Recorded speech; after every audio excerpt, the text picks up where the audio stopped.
You're looking down the back straightaway of America's fastest super speedway. More than 3,000 feet from turn 2 to turn 3. You come out of turn 2, it looks like threading a needle as you sweep up into that 36-degree banking, and we're set to go here for 500 miles. There. Let's look at some of the keys to the race, to winning here at Talladega. First off, easy, careful with that bump draft. Not a problem, but make sure you do it on the straightaways, not in the corners, and do not slam draft, just a little bump draft.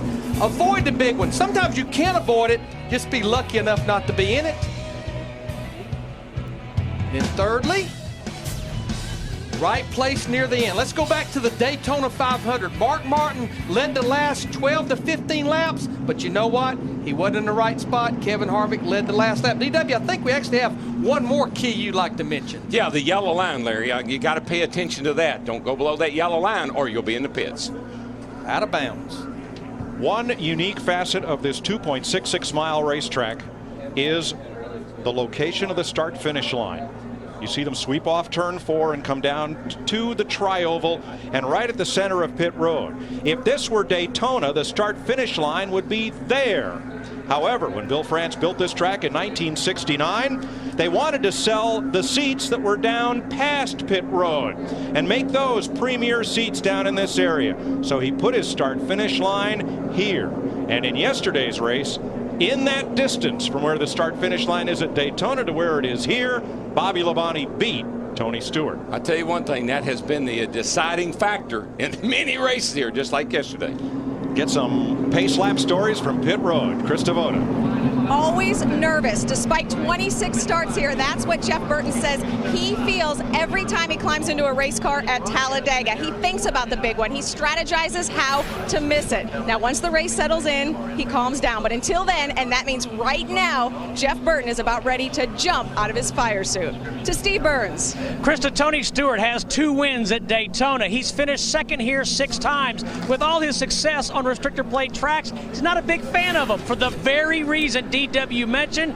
You have to have help. Tony doesn't like relying on anybody else. His team has left a motivational message on his dashboard. Stay focused, Dick Berggren. Now, Kyle Busch has endured 4 huge crashes in the last 2.5 weeks. He starts in the 13th position today. No doubt he is thinking about finishing this race without another wreck. Matt Yoakum. Veteran spotter Stevie Reeves told me the thing that impressed him the most about his driver Jimmie Johnson during practice was he was so patient, and yet it shows in his racing resume. He's won 2 of the last 5 plate races, and while it's Stacy on the racetrack, it takes a combo platter, the total package, to win here. And right here is the 6-foot pathway behind all the pit boxes. This is where you'll be seeing the crew members running back and forth, trying to make deals, Mike Joy, as we get close to pit stops all throughout the day. Thanks, Matt. We're ready to race.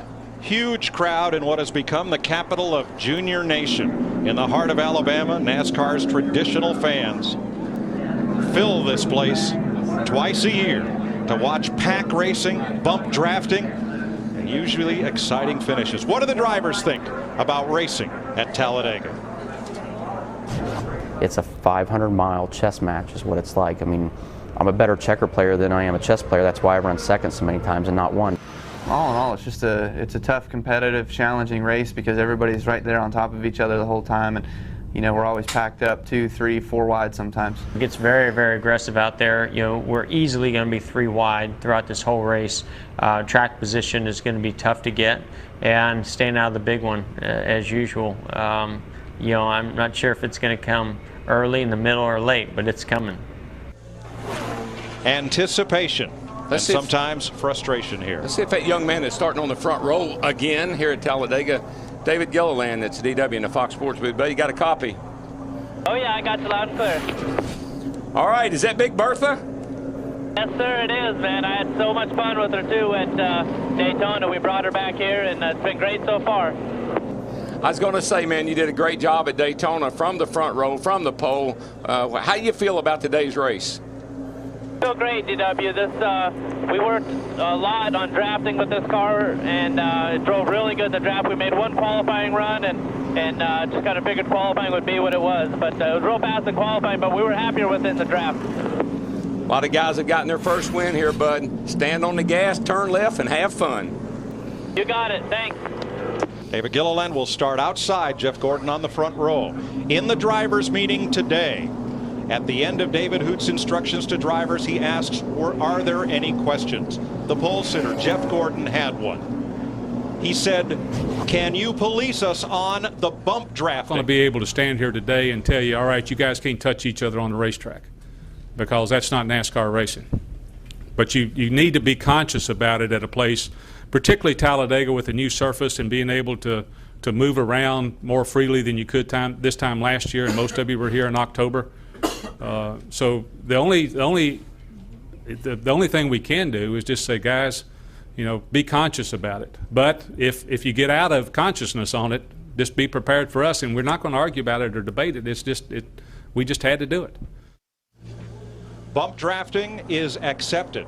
Slam drafting, to shove a car out of the way or shove a car forward to try to give you a place to move out of line and go, that will be dealt with harshly. That was Mike Helton's response. And what Jeff Gordon said was, we're the athletes. We're out there full of adrenaline in competition.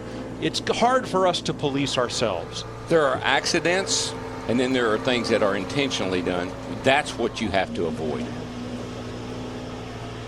Let's look at our race analysis right here for this 500-mile race. Here you see 188 laps, pit road speed 55 miles per hour, pit window 46 to 48 laps, an impound race, David Strimmy to the rear for adjustments. Just real quick, back to the front row, Jeff Gordon, David Gilliland, two completely different makes.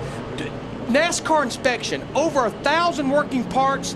They absolutely tied down to the thousandths of a second in qualifying. The tiebreaker, though, who's the highest in the points? That's the reason Jeff Gordon's on the pole, Gilliland's on the outside pole. 17 cars came here outside the top 35 in owner points. Here are the ones who failed to make the field. Ken Schrader had competed in every restrictor plate race. So had Michael Waltrip and Mark Martin, who were not entered here.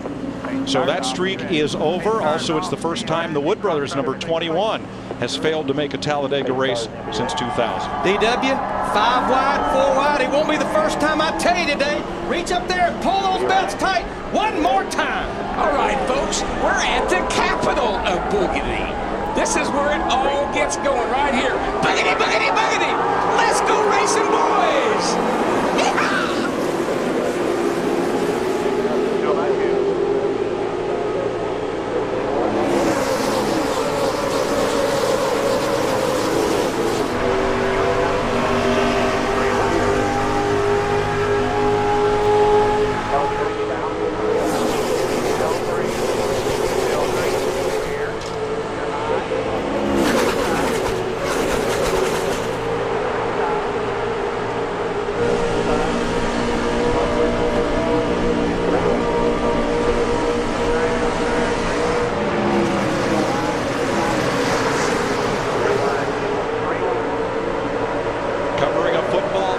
Second, here they come to complete the first of 188 laps. It's like winding up a great big old rubber band.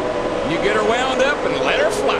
Jeff Gordon, he'll lead lap 1, 5 more bonus points. He has led a lap in 8 of 9 races in 2007 now.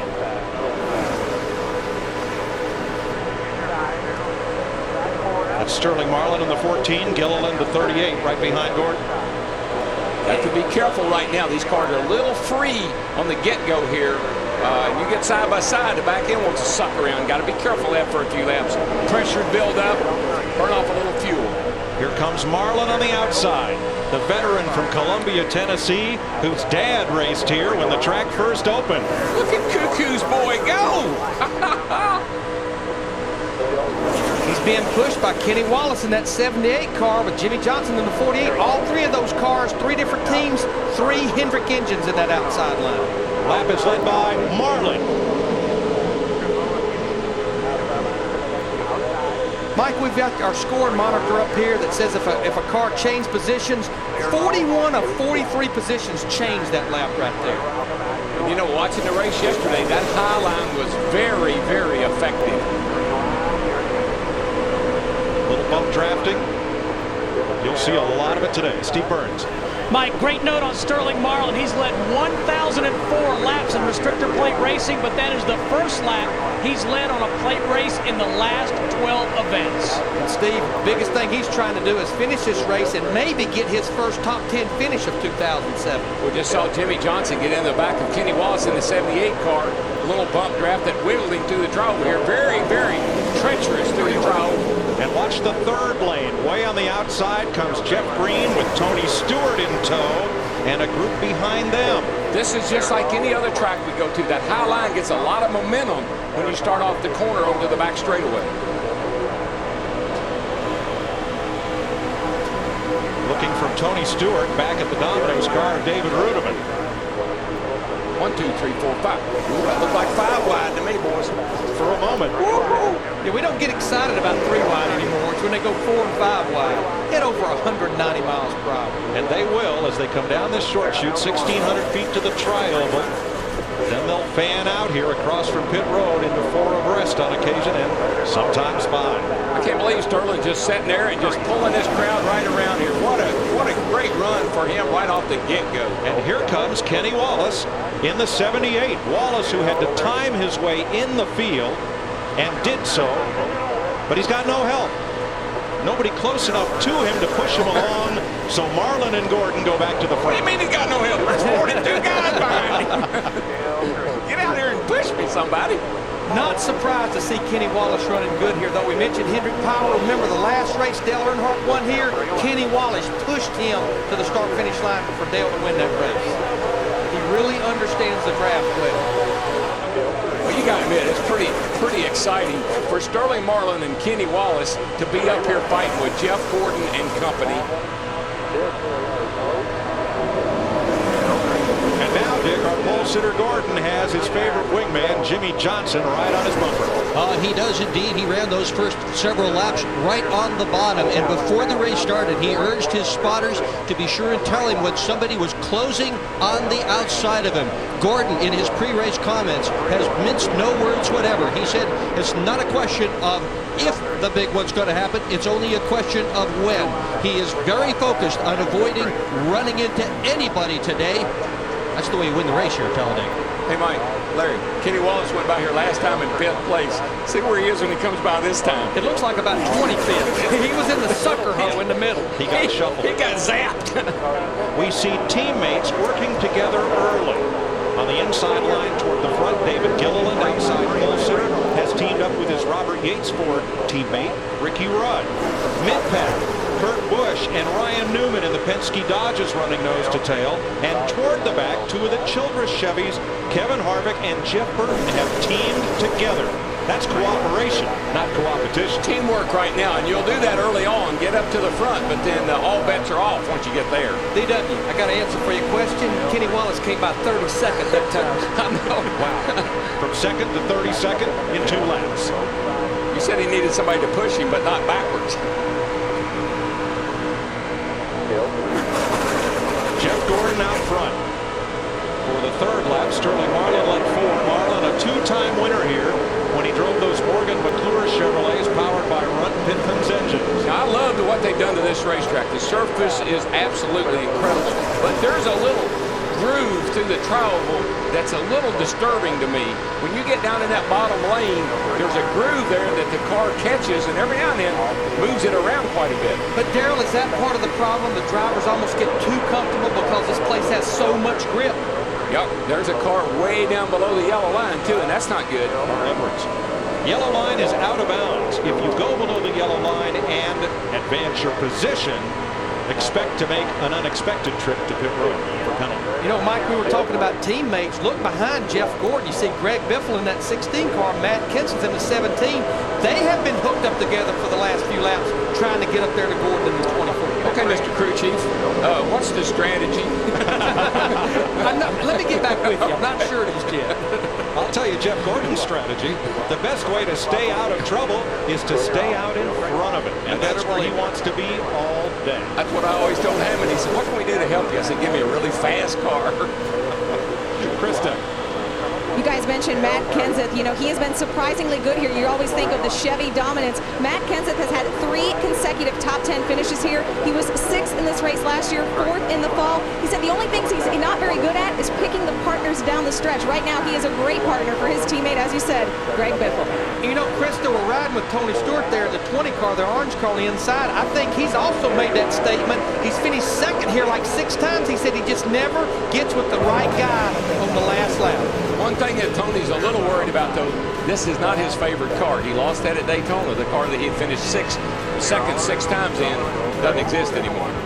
Familiar faces up front. Gordon and Stewart pull this train around Talladega.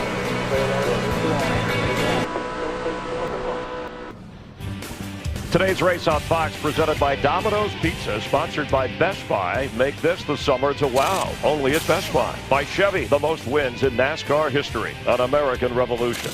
By Nextel, only from Sprint, helping NASCAR Nextel Cup fans get more done. And by Domino's Double Zero Deal, the official pizza of NASCAR. Still triple wide around Talladega. Almost had a lead change. Jeff Gordon, the pole sitter, and Sterling Marlin have been trading it back and forth. 3 lead changes among 2 drivers so far. You're encouraged to participate in today's Domino's Hot Lap. Which one of today's top 5 qualifiers, there they are at the bottom of your screen, will be the first to cross the finish line on the halfway lap, lap 94? Text the letter corresponding to your selection to Fox SP on any wireless phone, and you could win the ultimate fan experience at the Michigan race in August. Just look at those cars, Mike. Look how the nose never moves. Look how close to the track it is. Smooth as silk. Contrary to what we used to have here before the repays. Hop around, and that's how they got in trouble, hopping around and getting into each other.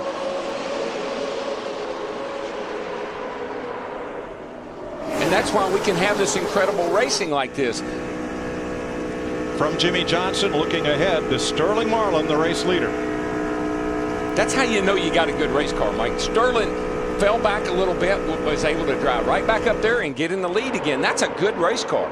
You just look at that gaggle of cars. Right now we've got 41 cars less than 3 seconds separating from first to 41st. Marlin's last win 5 years ago in Darlington, South Carolina, where we'll be in a couple of weeks. Now here's Dale Earnhardt Jr., who has worked his way up to 22nd position from 36. Dick?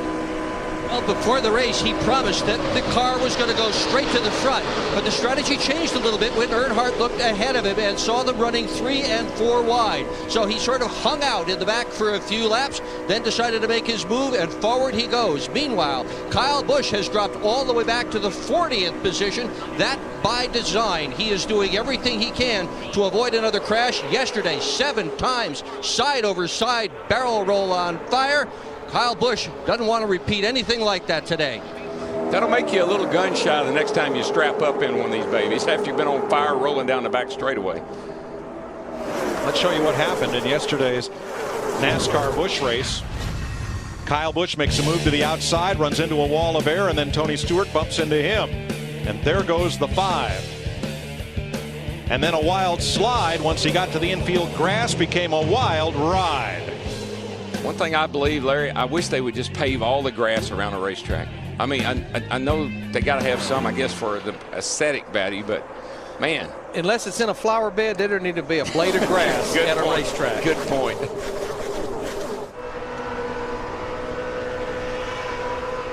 You see Jeff Burton, Kenny Wallace, the 78, and David Rudiman, the 00. Oh, he burped it. Playing with that throttle. That's how you keep running over the guy in front of you. As long as the guy behind you doesn't run over you, it works. Jimmie Johnson draws a bead on Marlin, looking for the lead, but here comes Kenseth on the outside in the Ford with the move Bobby Labonte used to win yesterday. Does he get the lead? Not at the start-finish line. Marlin leads this lap. And then look at that high line. Robbie Gordon in the 7 car started back in the 38th position. He's trying to form a group there on the high side. The inside line moves again. Marlin the leader, and second is Jimmie Johnson. Let's go to his pit and Matt. And Jimmie Johnson, you see him bop out just to get a little bit of fresh air. As a number of cars are doing warmest day we've had so far here in Talladega. Some cars running a little warm. Johnson around the 230 range this early part of the race. Thanks, Matt. Now, That kind of temperature, Larry, in a street car, 230 degrees, that'd be big news. But in a race car, not so. As long as it doesn't start losing water. And they have pressurized systems. You can run it hot as long as you don't start losing water. But I got to believe this is the hottest day we've had. Remember, we've not had practice since Friday. It was cooler Friday. They may have to pull a little tape off the nose of that car. Boy, Greg Biffle and Kurt Busch almost got together going into turn 1 as they were 3 wide. That's what happens. I mean, we've been running here now under green 18 laps, and you're getting comfortable. Now you're starting to get a little brave, you know. Oh, a little bump here, a little bump there. Oh, I like the way that felt. That looked good. Do it again. Pretty soon gets out of hand. We just saw Jeff Burton, the 31 car. The Childress cars, we talked about them earlier. Remember, they started 40th, 41st, and 42nd. Those 3 guys, Burton, Boyer, and Harvick, they have already moved almost up into the top 10, moving together as a unit. There you see them 9th, 12th, and 13th. Just like Daytona, qualified terrible, but right up there in the top 10 shortly into the race. New leader in the Lowe's Chevy, Jimmie Johnson. Has spawned his way to the front, passing Jeff Gordon and Marlin on the bottom. Now you watch Jimmy. He'll kind of do what I call working both sides of the street. He'll see which line's moving. He'd like to work with his teammate back there, and that's not going to happen. Because here comes Marlin. And Steve, he's got a push from Tony Stewart to go back to the front. He sure does, Mike. And a little while ago, DW said this is not Tony Stewart's favorite car. In fact, Tony's never raced this car. It's been in the backup stable at Joe Gibbs Racing. And remember the top of the show, I said Tony doesn't like racing here because he doesn't like relying on other people. Well, he just told his spotter, Mark Robinson, tell the 24 to stay in line. I'll go with him. Guess what? The 24 moved up. That's the way it always works. Your friends are where you find them. You look behind Tony Stewart here and you see Greg Biffle in a Roush Fenway Ford. He'll be his friend for a little while. And then I'm also seeing David Reagan in that 6 car back there in a Roush Fenway. David had a great run in the Daytona 500. The AAA car there finished 5th. It looks like David Reagan in the 6, David Gilliland in the 38. They're committed to staying on the bottom of the racetrack. Let whatever happens up top happen. David Reagan had a great Busch race here yesterday, too, with a top 5 finish. The Richard Childress cars have come from the back to the top 10. I'll tell you a little bit about why that happened when we come back.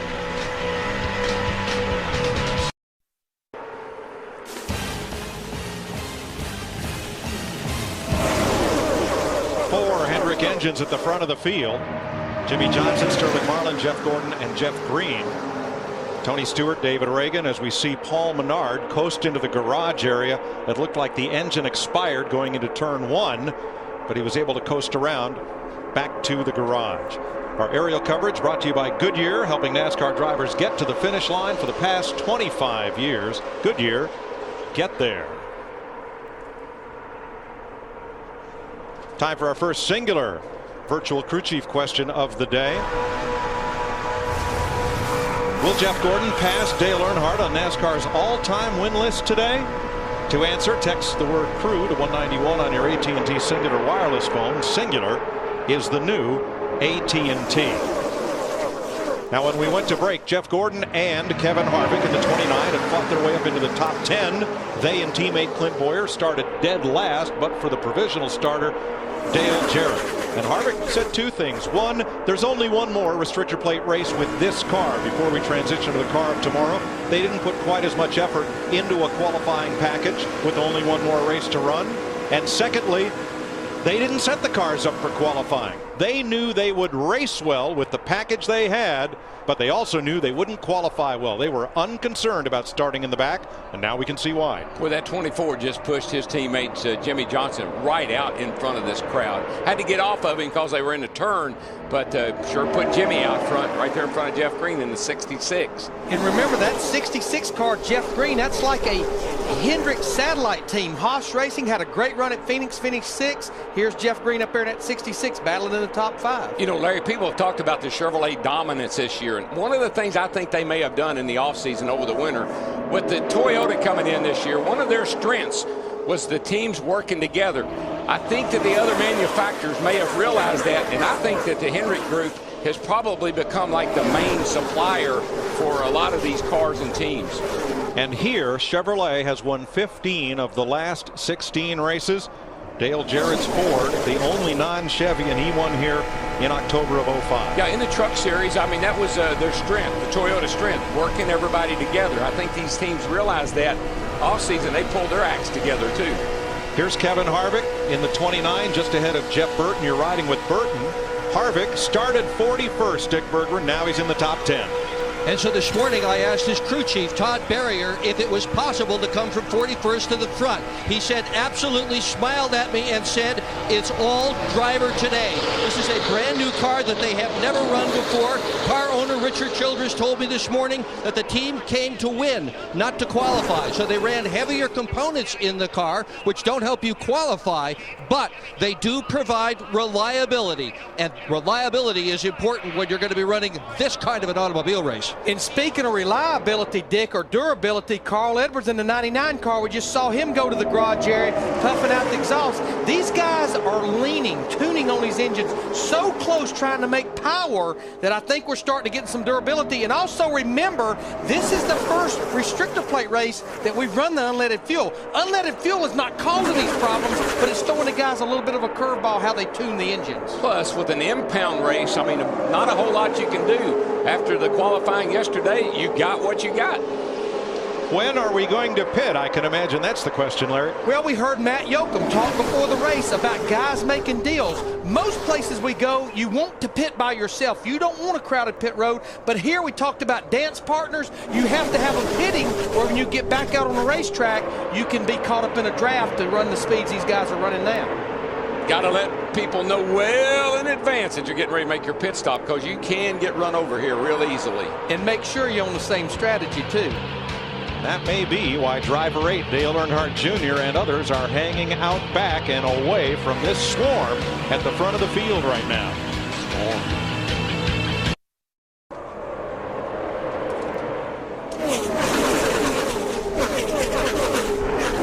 33 laps complete at America's fastest speedway in Talladega, Alabama.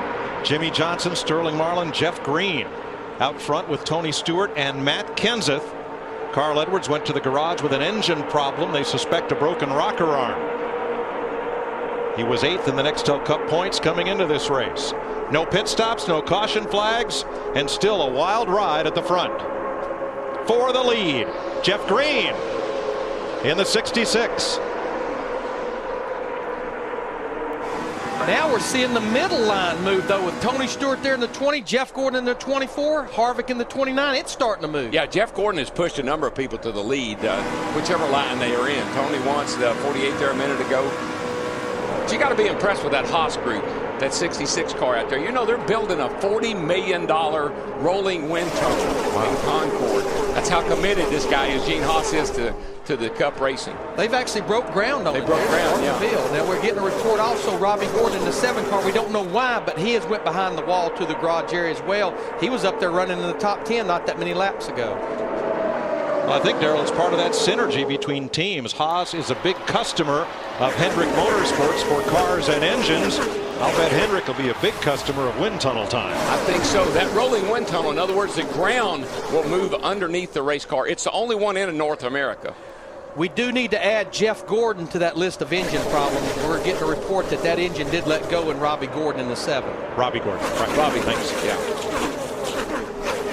So Jeff Green, the 2000 champion of the NASCAR Busch Series, has his Chevrolet out front.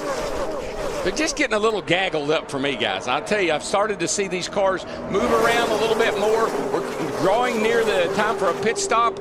Things are looking tense. Especially, Darrell, as they come right into this area, into the tri-oval. Yeah, there's a little groove in there. I mentioned that earlier in the show. There's a little groove in there that moves these cars around more than you think. And there's not much banking. 18 degrees in the tri-oval, 33 in the turns.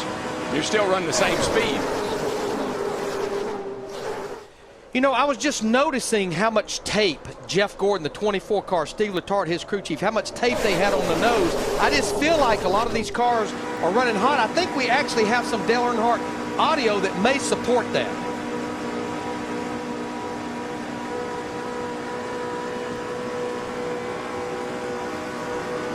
We'll try to come back to that first. Matt Yoakum on pit road. And teammates try to work together, Mike, in plate racing, but you do what you can. But David Gilliland came on the radio back on lap 11 and said, I can pull away a little bit from some other guys, but I can't use my teammate Ricky Rudd because our cars just don't seem to work well together. Just something aero-wise, it's a little bit of a hindrance. But that's something you want to know now. Don't find that out with 10 to go. Right. 32 of 188 laps complete. You're watching NASCAR racing from Talladega, presented on Fox by Domino's Pizza.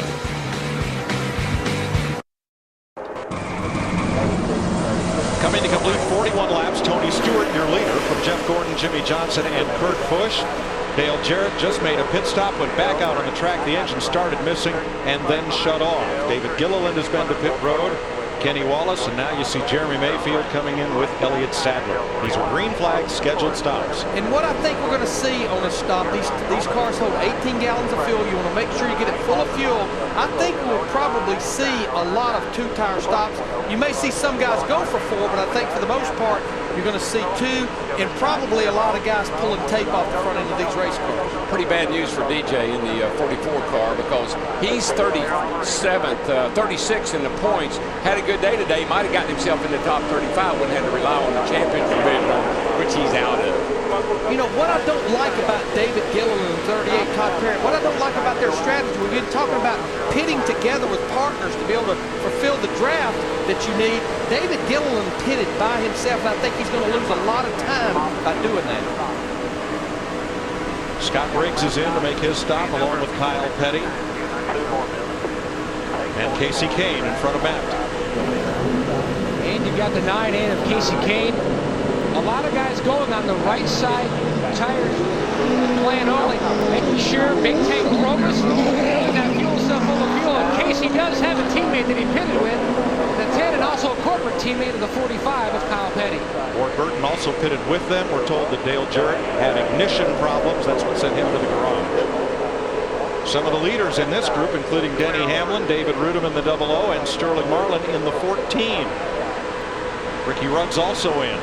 And Regan Smith in the Army car. This is Tony Raines. Steve. Sterling Marlin said he's very happy with his car, Mike Joy. They're going to get right side tires only on that number 14 Chevrolet Marlin, a 2-time winner here at Talladega. Just got to make sure you get that car full of fuel. And the big thing these drivers have to do, make sure no speeding penalty. A speeding penalty, even this early in the race, will take you right out. And I think we're going to have a lot of our lead lap cars on the pit road here in the next lap or 2.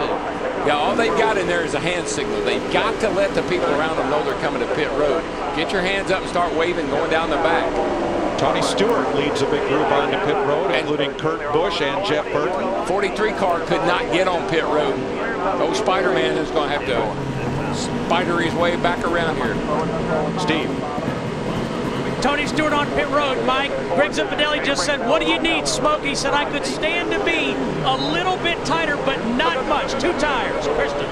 Jeff Burton made his stop. He another victim of the overheating, running just a little bit hot. They took off some tape, 4 tires and fuel for Jeff Burton.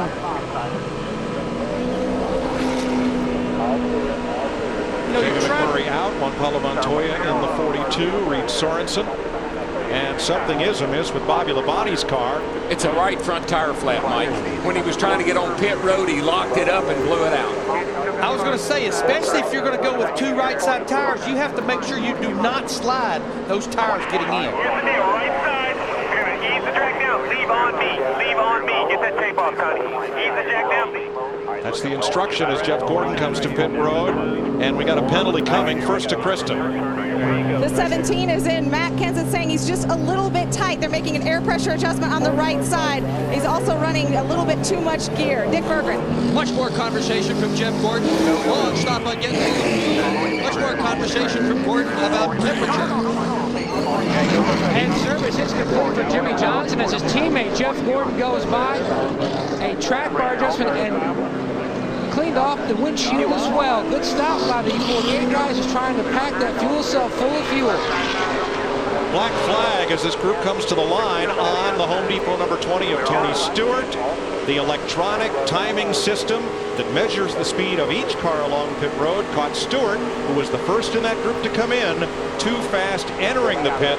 He'll have to do a drive-through down pit road at pit road speed, 55 miles an hour, while the field is out there running over 190. Yeah, I mean, just look at the lead that he ended up with right there, which certainly would dissipate quickly, but now he's got to make that drive-through penalty, 55 miles per hour. The thing he's got to hope for now is to be the first car a lap down, get a caution flag, get the free pass back on the lead lap, because he probably will go a lap down. No, what he's got to hope for right now is he doesn't get caught again, because coming on pit road by yourself, all you got to rely on is your tack. If it's off 100 RPM, you're busted. Bobby Labonte makes it to pit road, where the Petty crew will service his Spider-Man Dodge. The only time you get a pit road speed is on the parade laps, and you ride behind the pace car, you get a reading on your tack, and that's what you use to make the pit stops with. Greg Zipadelli, Tony's crew chief.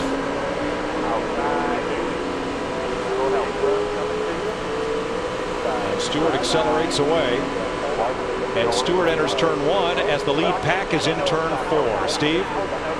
Yeah, remember, Mike, on his dashboard, there's a little sign that says, stay focused. As Tony came down pit road, he said, guys, I just missed you. I wanted to see you again. Good to know his sense of humor is intact. Pit stops pretty much cycle through, and our race leader becomes Jeff Burton. Enjoy the view.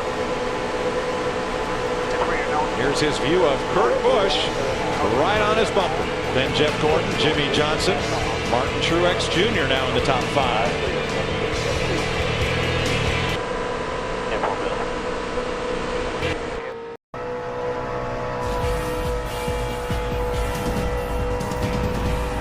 NASCAR on Fox, 6 different leaders, 15 lead changes, no cautions, and Jeff Gordon just a pass for second now as Ryan Newman edges past Jimmy Johnson. Or that battle is continuing. Jeff Burton slipping back to 6th. Well, right now it's a team where teammates right now are starting to really work together, and especially Chevrolet's up toward the front. Jeff Gordon in the lead. His teammate Jimmy Johnson right now pushing him down the back straightaway. And we've had no cautions for debris. Tony Stewart, though, penalized, entering pit road too fast, so currently running 38th. And Jeff, just in case fans are thinking, well, maybe it was NASCAR looking for something with Tony going in. Well, let's listen to Tony talking to his crew chief.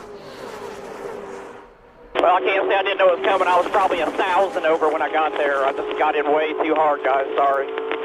All right, so he knows. He knew it right there coming in. And NASCAR gives all these teams right here basically a 5-mile grace period. And Larry McReynolds talked about it in an early part of our show, that you do not want to beat yourself on pit road, and strategy was going to be part of this. Now, it's going to take some strategy to get Tony basically back on the lead lap and get him back toward the front.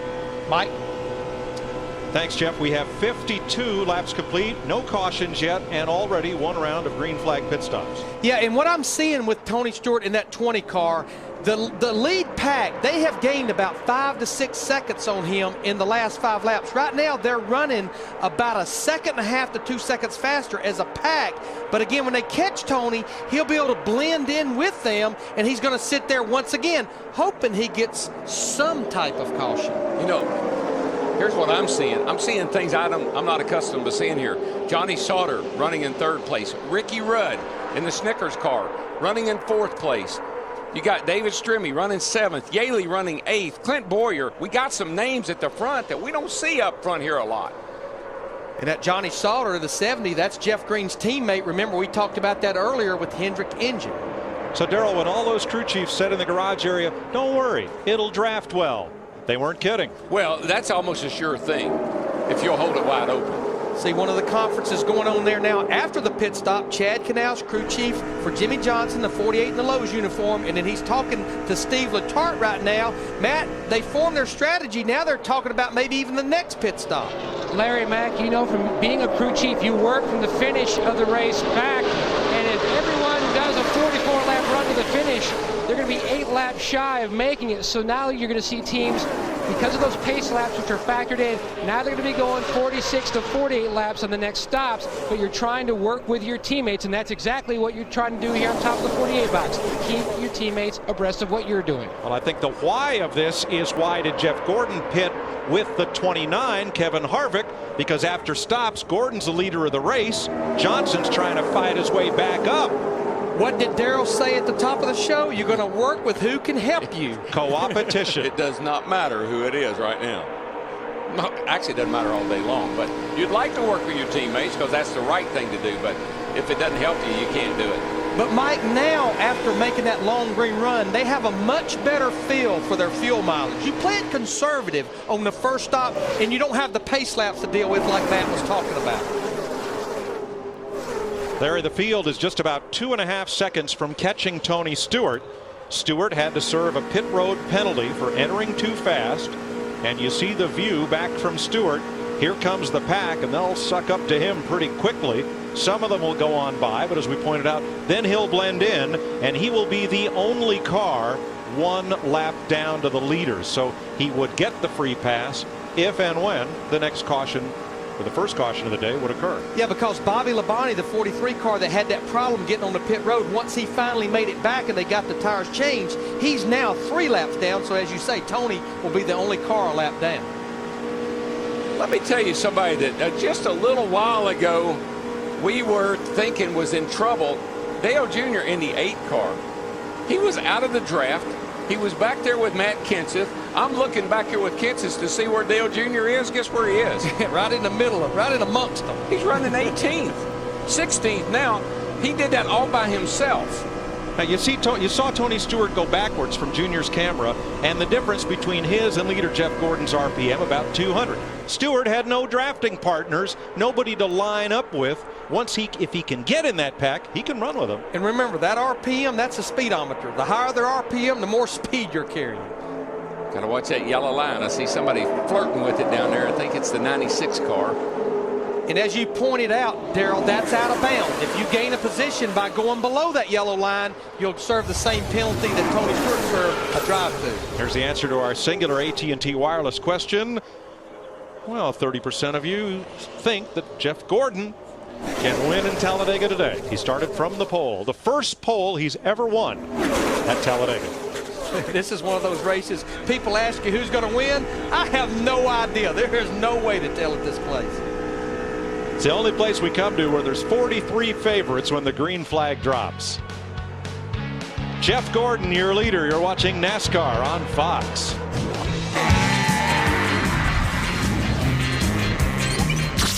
I'm sitting in a hot rod today.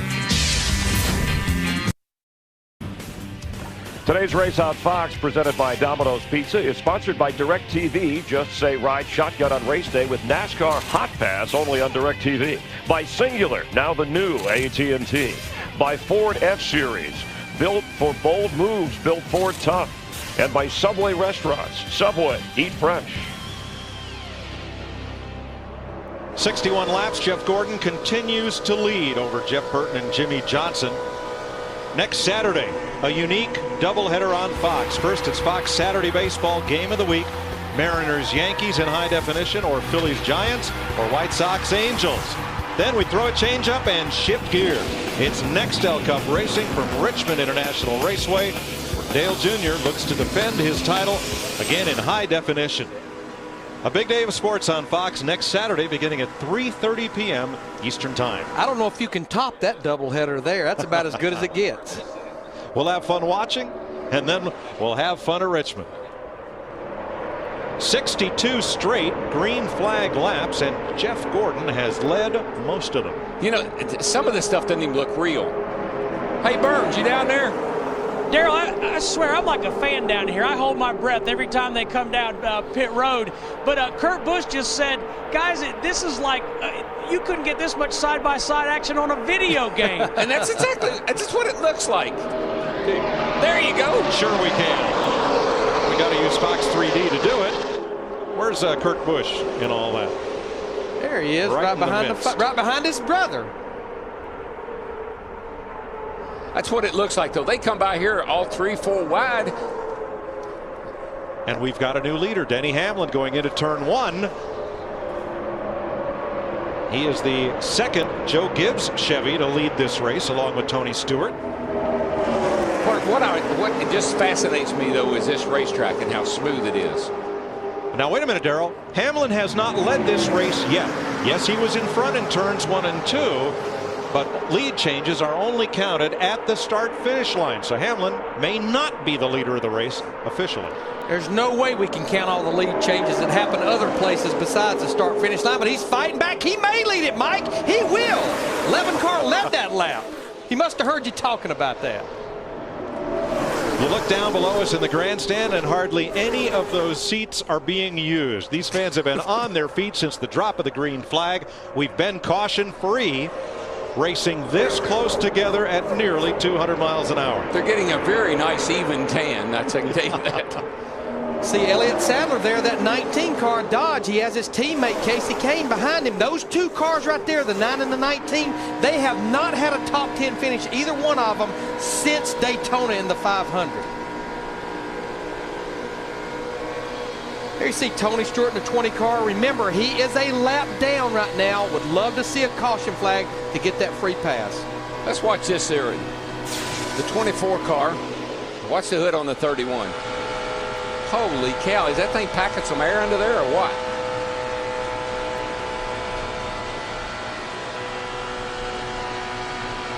You can definitely see it change configuration depending on where it's at behind Jeff Gordon or not behind. And that'll make the engine surge.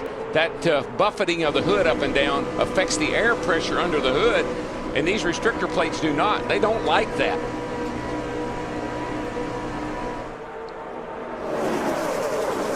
Remember yesterday, Kyle Busch had that grinding sidewinder crash, and he spent the first part of this race just hanging out at the back of the pack. Dick Berggren, where is he now? Right now, he's roughly in the 4th, 5th, 6th position. Who knows the way they're shuffling positions here. Right now, he's 4th as he crossed the line. And he is in a very good spot, Mike, because Jimmie Johnson, who is in 3rd position, is a teammate. And also in 6th position, near enough to Kyle Busch to help him, is his brother. And his spotter has been urging Kyle Busch, go with your brother. Car number 2, that blue car that's right behind him. But the teammates, Gordon's right in front of him as well. So he's in a terrific position. Hasn't said much of anything about the car, but it's a good one. You know, Doc, he's had some, Kyle Busch in the 5 cars, had some incredibly hard crashes. He had one at Texas, got some aches and pains. Today, I think he had to get going here. He ran at the back a while, kind of work some of that soreness out and get comfortable before he could drive up to the front like he is now. Now let's transition back to the second pack. A couple of lonely guys running here. About 16 seconds behind the lead. David Ragan, Joe Nemechek, and Matt Kenseth. Kenseth was a contender early on, Krista. What happened? Well, 4 is a lonely number, Mike. That's because David Ragan, Matt Kenseth, the 2 guys on my end who took 4 tires. Matt Kenseth only wanted to take 2, but he flat spotted coming down pit road, and because one of their mics was keyed open, there was a poor communication. The team didn't hear Matt say that he wanted the 4, so not only was it a 4-tire stop, it was a slow 4-tire stop. Very unfamiliar territory for this 17 team. But Krista, here's what they need. We will have more green flag stops if we don't get a caution in about 23 to 28 laps. What they hope is they're going to be forced to go with 2. They hope that this big pack up here that went with 2 last time, they'll go with 4, maybe close that gap back up. I don't know. If I'm in the shape he's in, I wouldn't take any. These tires are good enough not to change at this point of the race. But remember, Darrell, you've got to have 18 gallons of fuel. 2 tires are almost free on the stopwatch. If I'm going to go a lap down, get me in, get me out as quick as possible. Dale Jarrett in the garage with ignition trouble. Jeremy Mayfield 26th, and David Rudeman, the top Toyota qualifier and performer of the race so far. Saw his dad, dirt track legend Buzzy, at breakfast this morning. Proud father. Yeah, David had a good car yesterday. Got caught up in a late wreck back there. Jeff Gordon, Denny Hamlin, Kyle, and Kurt Busch lead them at Talladega.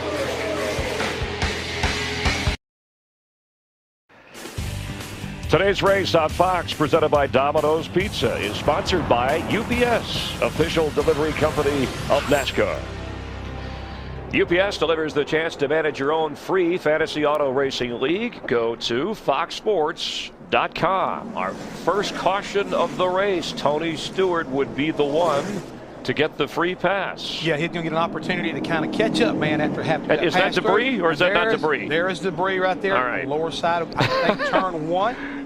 So the 20 car will get a chance to go 2.66 miles around and get back, close back up. Now, Tony's glad he had that little gathering with NASCAR officials. Jeff Gordon is your leader. His teammate Jimmie Johnson right behind him, and another Chevy, Denny Hamlin. Let's talk about Tony, because he moved up 30 spots in the first 9 laps of this race, and here see him working the field. Actually led 11 laps. Meanwhile, engine problems for 4 other drivers. Some of those, Carl Edwards behind the wall, and Robbie Gordon, Dale Jarrett, who's won this race before. 4 cars out for engine failure for the moment. And here's where Tony Stewart went the lap down, entering pit road too fast. A drive-through, you heard of a drive-by. It's a drive-through penalty. Went to 38th and then went a lap down, but now has made that up with this caution. Jeff Hammond, we've had 5 engine failures, the most of any race this season at California. Already for today, is unleaded fuel maybe a cause or a concern causing some of that engine failure? Well, certainly I'm sure everybody's going to say it is. And the guys who tune these engines, they knew they had an issue here today. But there's another part of this equation you got to factor in. It is extremely hot out on that racetrack. And when the cars run hot, it changes the way the mixture is inside the engine. And that also could be part of this reason. The temperature itself is just so hot. All right, Jeff Gordon has dominated. Let's head back upstairs. Pit road, Mike, is open. Thanks, Chris. The debris was just past the entrance of pit road up in the tri-oval, as you saw. So the pace car will lead them around, and everybody should be in. Mike, we were averaging 192 miles an hour. That's well above the record pace here. 188 for a 500-mile race here by Mark Martin, and we were well above that. So this caution probably came at a good time, slow him down a little bit. Well, Chris talked about a good time for Tony Stewart. The 20 gets the free pass, but who this really benefited also was Joe Nemechek, Matt Kenseth, David Reagan. Remember, they were almost a half a lap down, losing a lot of ground, Steve. Larry Mack, Kurt Busch, and the 2 cars said, guys, everything's cool except we're running a little bit hot. Left side tires only, and they pull some tape off the grill. Dick? Last time it was right side tires for Jeff Gordon. This time it's left. They wanted to be sure they had every drop of fuel in it. Matt? 4-tire change for Jimmie Johnson, who stopped short in his box to have an easy exit. As he stalls the car, Jimmie Johnson installed his race car. Timmy Latiga, Ron Matthews. You see Timmy Latiga take a tumble as they get that car restarted. Another car, Joe Nemechek, had to back up into his pit after he had tried to leave and has to wait until pit road clears to get there. We had 37 cars on pit road at one time. I mean, it's total chaos down there. Boy, when you back up in one of these cars, you got to be careful you don't tear the transmission up. I've seen that happen a number of times. Little corrective surgery on Ricky Rudd's fender, so they'll stay in for a bit longer stop. Here's our DirecTV race off pit road. Watch TV like never before. We're under caution at Talladega.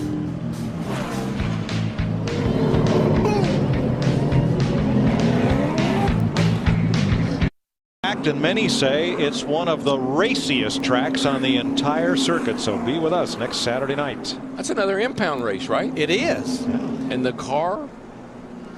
Tomorrow. Yep, there you see the box. The man that his teams, they have won all of the car tomorrow races. Rick Hendrick talking to Jeff Gordon's crew chief Steve Letarte. And there were some troubles on pit road during this first round of yellow flag stops of the day. Jimmie Johnson, after a 4-tire change. These things have such a high gear in them. If you don't really rev the engine up, it's very easy to stall out. Plus, it's concrete, and it's just hard to get those wheels spinning. You got to get the wheels spinning to get going. And contact between Jamie McMurray and Joe Nemechek, so Nemechek could not get in his pit stall in that blue car.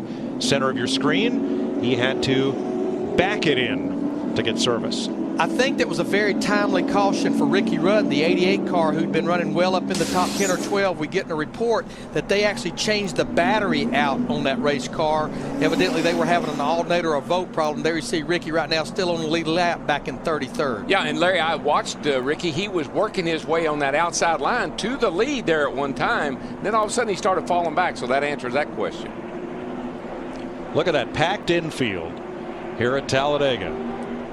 From our Goodyear aerial coverage, helping NASCAR drivers get to the finish line for the last 25 years. Goodyear, get there.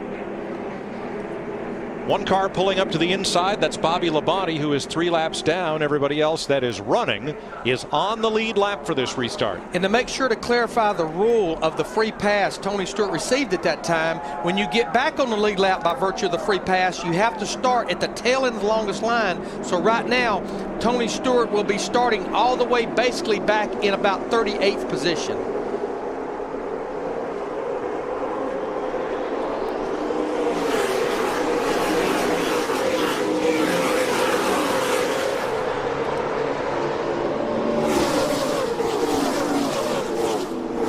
This is the way we used to race here, and it was not too bad then. Just kind of get in line, ride along, and that won't last long. As a matter of fact, we used to get in line, ride along, and follow Earnhardt, come to think of it.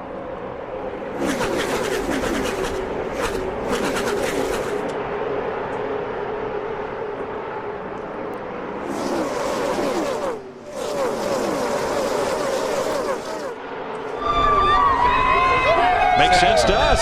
Yeah, do it, gang, do it. Let's do it. Turn up that surround sound. Let's crank it up.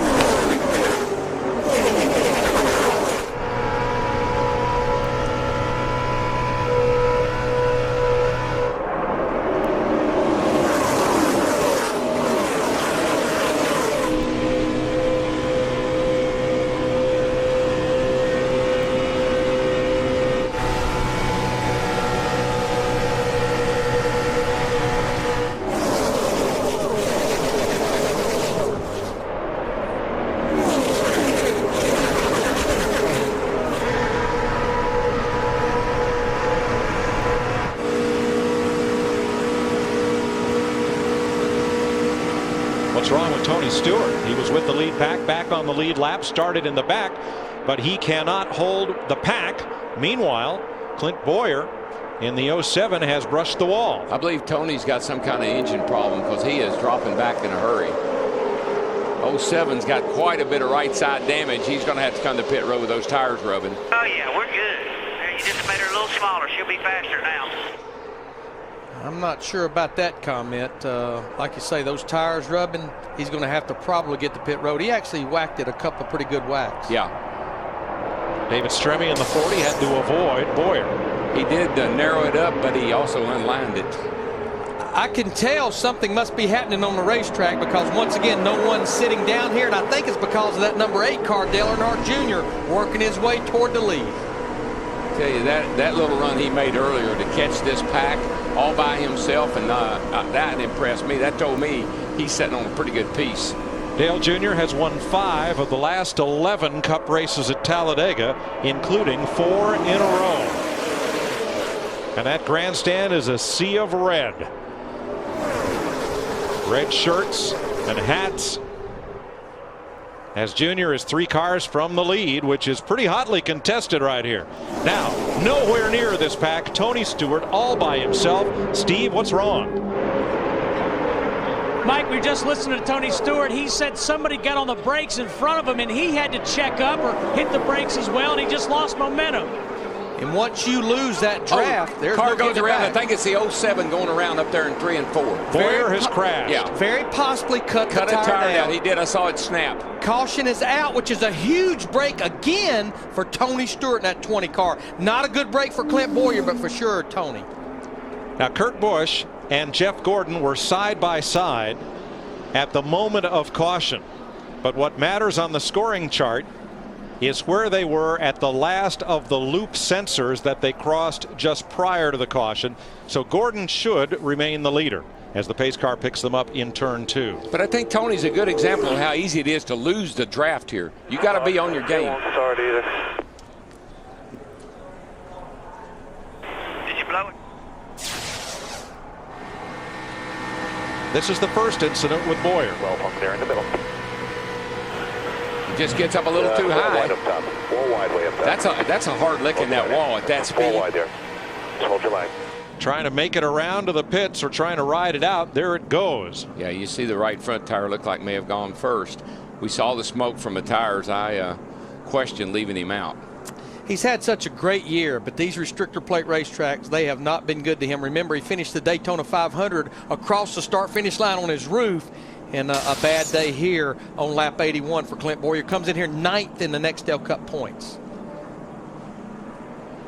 You know, Mike, just to expand, you talked about the loops. At a track this size, 2.66 miles, they actually have 19 loops that they're measuring and monitoring with. And I think that's about twice as many as they had initially here. I think there are only about 8 or 10. So they've tightened those loops up.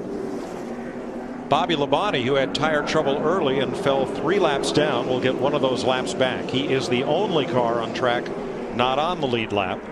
So Clint Bowyer will join Dale Jarrett in the garage, Robbie Gordon, Carl Edwards, and Paul Menard. Seeing a little cat and mouse right there. It's been 10 laps since they were on pit road. You saw Kurt Busch in the 2, Dale Earnhardt Jr. in the 8 stay out, as well as a couple of other cars. Looks like Casey Mears, but Krista, most of them, they want to get in there and get these cars full of fuel.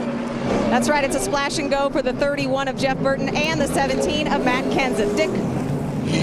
Gordon Lowe, very close on pit road. Matt. And service is already complete for Jimmie Johnson. He made a chassis adjustment and just topped him off with fuel. A lot of gas and go on this caution flag. Pretty much everybody. Well, remember, most of those cars changed 4 tires under that last caution. That's absolutely all it would have done. Now, Kurt Busch, Dale Earnhardt Jr., Casey Mears, Truex, Biffle, and Sorensen elected to stay out there, get that track position we heard Jeff Gordon talk about. A lot of different agendas. Oh, yeah.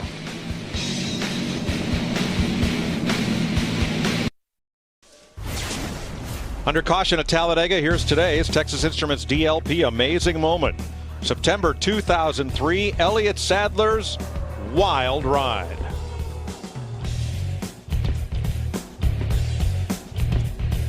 And he walked away. Here's Elliott today wearing the autism helmet, which will be auctioned off after today's race to benefit autism research. April is Autism Awareness Month. And I do know our own Jeff Hammond, he put a bid in for $3,000. I think that bid got topped pretty quick, though. But did you notice how Elliott, he's a big guy. He's about, what, 6'4", maybe 6'5", how wadded up he is in there. I mean, it takes a lot to get these big guys down in these cars. Kurt Busch did not pit under this caution flag. Neither did Dale Earnhardt Jr. Casey Mears, Martin Truex, Reed Sorensen, and they will lead the field back to the green flag.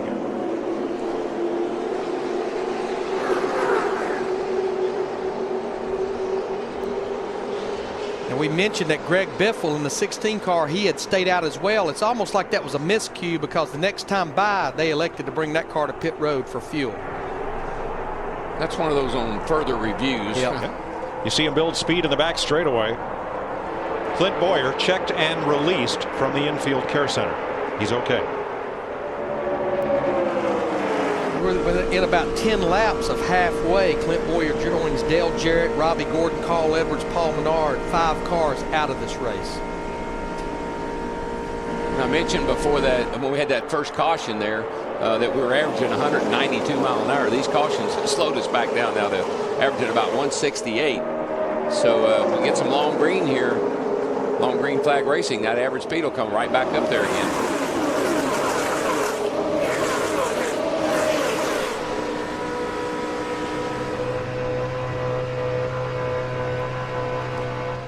Dale Jr. second place, looking over Kurt Busch. You know, you look at Kurt Busch in that 2 car, just think back to the Daytona 500. What a great race car he had. Of course, Tony Stewart gets loose, he gets into the back of him. But when you look at his races here, 12 starts, in the last 5 races, he has not finished worse than 8. But right now, that 8 car, he wants the lead of this 500-mile race coming off turn 4, and he's got help, and I think the crowd speaks for itself. New leader, the 8. Brings Elliott Sadler with him. Don't forget Sadler's car is also red. His and Casey Kane's. That's part of that sea of red in the grandstand. And he's picked up Sterling Marlin. Sterling is incredible. He's been at the front of the field ever since they dropped the green flag. He's not fallen back very far, maybe 5th or 6th, but he's been right there this whole race.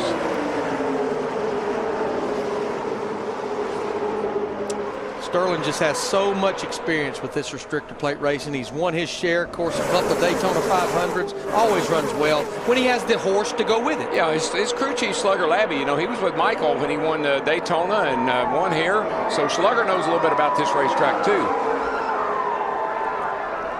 They're going to leave Sadler in the sucker hole, no drafting partners, and stream past him on either side. You ride with him as he backs up to Ryan Newman and now to Kenny Wallace.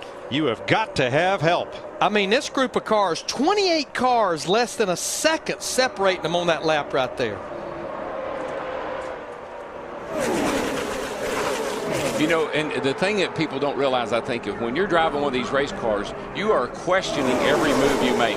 Did I make the right move? Am I in the right line? Is this the right guy to run with? You know, I mean, you question every move you make because it's so fragile. If you go the wrong way, make the wrong move, pick the wrong car, you go to the rear.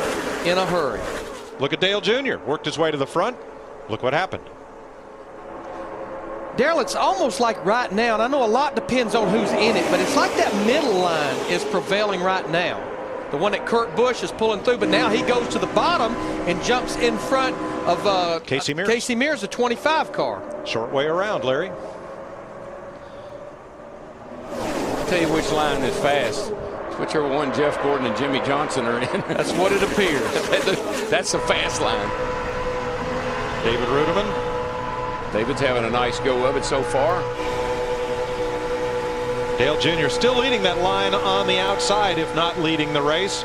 But, you know, I'm not so sure. I watched Junior earlier. He falls back. Then he runs his way up through the field. I think that's his strategy. It's setting up there, maybe coming at the end of the day. How long is it going to take me to get to the front? I think he works that a lot through the race. Well, he's dropped now about 6 car lengths off the lead. Today would have been his father's 56th birthday. They're celebrating Dale Earnhardt Day up at DEI in Mooresville, North Carolina. Here's Matt. Mike, Dale Earnhardt would be proud of the work ethic of Will Gray. He was promoted to head engine tuner for DEI at the start of the 2007 season, but back in the summer of 2000, he left California, jumped in his 1960 Chevrolet Bel Air, heading east, chasing a dream in NASCAR. When he got to the Mississippi River, the generator failed. He had to buy a 4-car battery so he could make it to North Carolina. He got a job at Dale Earnhardt, Inc. One day, walking through the parking lot, the Big E saw this car and said, "Whose is it? I want to buy it for my own collection." And that's exactly what he did in January of 2001. He made the purchase, and I asked Will, what was the original color? He says, "I don't know. It was just a faded out brown." But this car rests in the Big E's car collection back in Mooresville. That is a neat story. Such a neat story. My favorite Dale Earnhardt collectible is a John Deere tractor that you have to. It's a one-lunger, and you got to. It's old John, and you got to crank. Got that big old wheel on the side. With the flywheel. And Dale was always so proud. He'd say, "Grab hold of that wheel."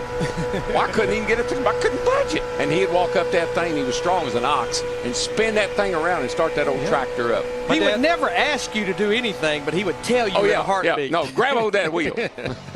My dad had one of those, a John Deere Model H, 2-cylinder. I could never spin that flywheel over. No, but it's cool when it fires. Today's race on Fox is presented by Domino's Double Zero Deal, the official pizza of NASCAR. Halfway at Talladega, only 2 caution flags today, no big incidents, and Casey Kane has become the 12th different leader of this race. Tony Stewart, pit road speeding penalty. He acknowledged coming in too fast. He's now back on the lead lap. There are only 5 cars in the garage, 25 lead changes so far.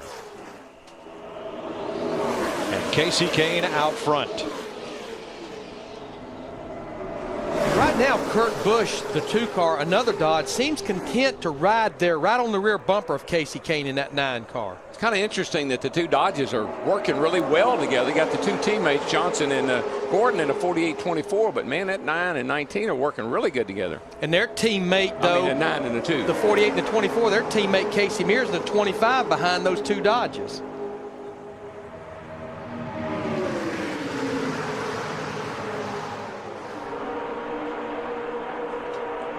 "37 cars on the lead lap. One long freight train led by engine number 9.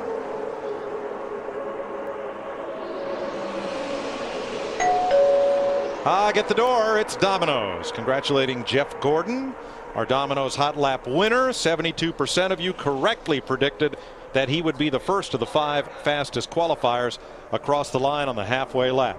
All of you who entered are automatically entered to win the Ultimate Fan Experience at the Michigan race this August from Domino's. Gordon was 3rd overall at the halfway lap behind Jimmie Johnson and Kasey Kahne. Kurt Busch. Steve, is he playing good soldier right there behind Kasey Kahne? Mike, you know, the only problem that Kurt Busch has had today, he was among the cars that was, or in one of the cars that was running too hot. They pulled some tape off, and since then, car's been fine. His spotter, Jesse Walker, has said several times, good solid work, Kurt Busch, good solid work. On the flip side of the coin, his brother, Kyle Busch, in the 5 car, he is now starting to run hot, and what he's done to try to get some air to that thing, still with 91 laps to go, he's dropped to the rear. There you see him back there, the yellow car, running warm right now. Now, at this point in the race is when mental fatigue, we're not there yet, but this is when you start getting your head hurting and your vision a little blurred, and you really got to focus right now because of how close together we run. Mike, we talked about Casey Mears in the 25 car behind those Dodges a while ago. He has now found his 2 teammates behind him. Jimmie Johnson in the 48, Jeff Gordon in the 24. 25, Krista, looking pretty sporty. Looking very good indeed, Larry Mack. You know, his day didn't start out so well. Casey Mears had trouble on his first pit stop because he was looking for his pit stall from yesterday's Busch race. He finished 3rd in that race and ran very well up top. That is the line that is working for him today. Casey Mears stayed out on lap 82 when all the cars came in for that fuel-only stop. And remember, that is the car, the team, different driver, different crew chief that won the race here in the fall. And his crew chief, Darian Grubb, he knows how to win Daytona, and he knows how to probably win Talladega. He was the crew chief that stood in for Chad Knaus last year when Chad was on that 4-race suspension. Won the Daytona 500. Daryl's going to have lunch with him one day. He's my buddy. It's the first time that Casey Mears has led a Nextel Cup race in 2007. With Johnson and Gordon behind him, then Denny Hamlin, and then Ryan Newman. And that yellow Kodak car coming up to 5th place.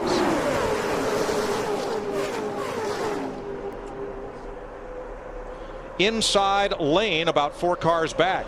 Martin Truex, the former Busch champion. Matt currently in 11th. Mike, back on the first stop on lap 44, there was some miscommunication. Martin thought that the team wanted him to be on pit road when they were coming around to lap 44. Bono Mannion wanted him on pit road after he took 44 on the track. The spotter thought he was pushed down, but then they said, all right, no problem. But then on the last stop, they called for a 4-tire change when he was already on pit road. He said, hey, just let me know earlier. That way I can be on the gas as close to that line at the beginning of every pit road before the starts. But Matt, tell Bono, Larry Mack said, don't give a driver a lap number. Just tell him pit in 2 laps, pit in 1 lap, or pit next lap. Don't give him lap numbers. Overload. Doesn't mean a thing to him. Overload. TMI. Too much information. You got it. A driver wants to know only 1 number, only 2 numbers. How many laps to go? How much money's on the check?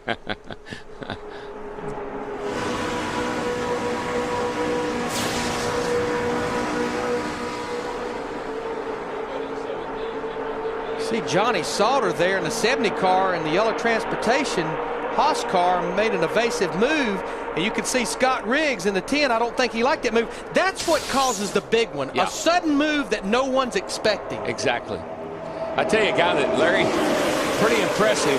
Almost, I mean, on the verge of going a lap down is a cat in that DeWalt number 17 car there, Matt Kenseth. Got that caution when he needed it, and here he is working back up in the front of the field. Krista, what's Matt saying? Well, surprisingly pretty happy considering what they've gone through today. On that fuel-only stop back on lap 82, they took the fuel-only, but Matt realized they had too much tape on the grill. They had to bring it back in a lap later. The team was adjusting it, and Robbie Reiser yelled down from the pit box, guys, it needs to be a 2x6 opening. They had to adjust it even more, got Matt back out there, and he's been running very well ever since. And again, we want to answer the why question. Why do these guys run tape on the nose if you're flirting with running hot? The more tape you can run on the nose, it helps to reduce the drag of the car. It'll run faster down the straightaway, and this whole racetrack is essentially straightaways. Tell you another guy that's working some magic. That 20 car. I mean, he got the lucky dog there a little bit ago, free pass. And here he is, back up in the top 10. You're riding with Tony Stewart. There he is in front of Jeff Burton. Pulling up on David Rudiman in the 00 Camry. Ooh, Kenseth ducked out of line.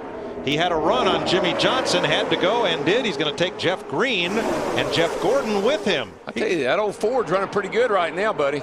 Did he get a jump or did Jimmy Johnson bobble somehow? Well, when he jerked out from behind him, it upset Jimmy's car, and that just enough to slow him down and shoot by him. You know, Denny Hamlin there in the 11 car starting to form a little line up there on the high side. And we've been talking about Kurt Busch, but how about his teammate Ryan Newman in that 12 car? He's been running up near the front of the pack most of the race. Matt Kenseth was 30th 12 laps ago. Now he's the leader. That's how fast things change at Talladega. Love Talladega. NASCAR on Fox from Talladega. 30 lead changes so far. 106 laps in. And our Napa Auto Summary with Jeff Gordon leading Casey Mears and Jimmy Johnson. Those are 3 Rick Hendrick cars right up front. Denny Hamlin and Tony Stewart. And as you can see, we've had 13 different leaders. Only 2 cautions. First caution was for debris. We haven't had the big one, not the big wreck, but this was as close as we came. Clint Boyer came in top 10 in points, scrapes the wall. They decide not to pit. Look at the back of the pack here where he kind of loses it. Having some tire problems, wrecks. He was okay. The car was not. One of 5 drivers out of the race. Dale Earnhardt Jr., lap 86, takes the lead for the first time today. More than 160,000 fans. Most of those, Jeff Hammond, standing, wearing red. You stepped outside of the Hollywood Hotel to observe. I stepped outside. I could not believe the roar. That crowd had almost drowned out these race cars. And you see we got a pretty good battle up front once again. Matt Kenseth is racing up there toward the front. And Jeff moments Gordon ago, took the lead away from him. Jeff Gordon recapturing the lead. 40-plus laps led for him in this race so far. And again, with Casey Mears and Jimmy Johnson, there are still pit stops coming for guys like Dale Earnhardt Jr., Kurt Busch, and Casey Mears. Yeah, they didn't pit on that last caution. They decided to stay out. So these cars right now will have to make an unscheduled stop or at least an early stop in light of the rest of the field. Currently, Kurt Busch running 11th. Dale Earnhardt Jr. on what would have been his father's 56th birthday, running 12th with 80 laps to go here in Talladega. Glad to have you along. We'll continue with NASCAR on Fox in just a moment.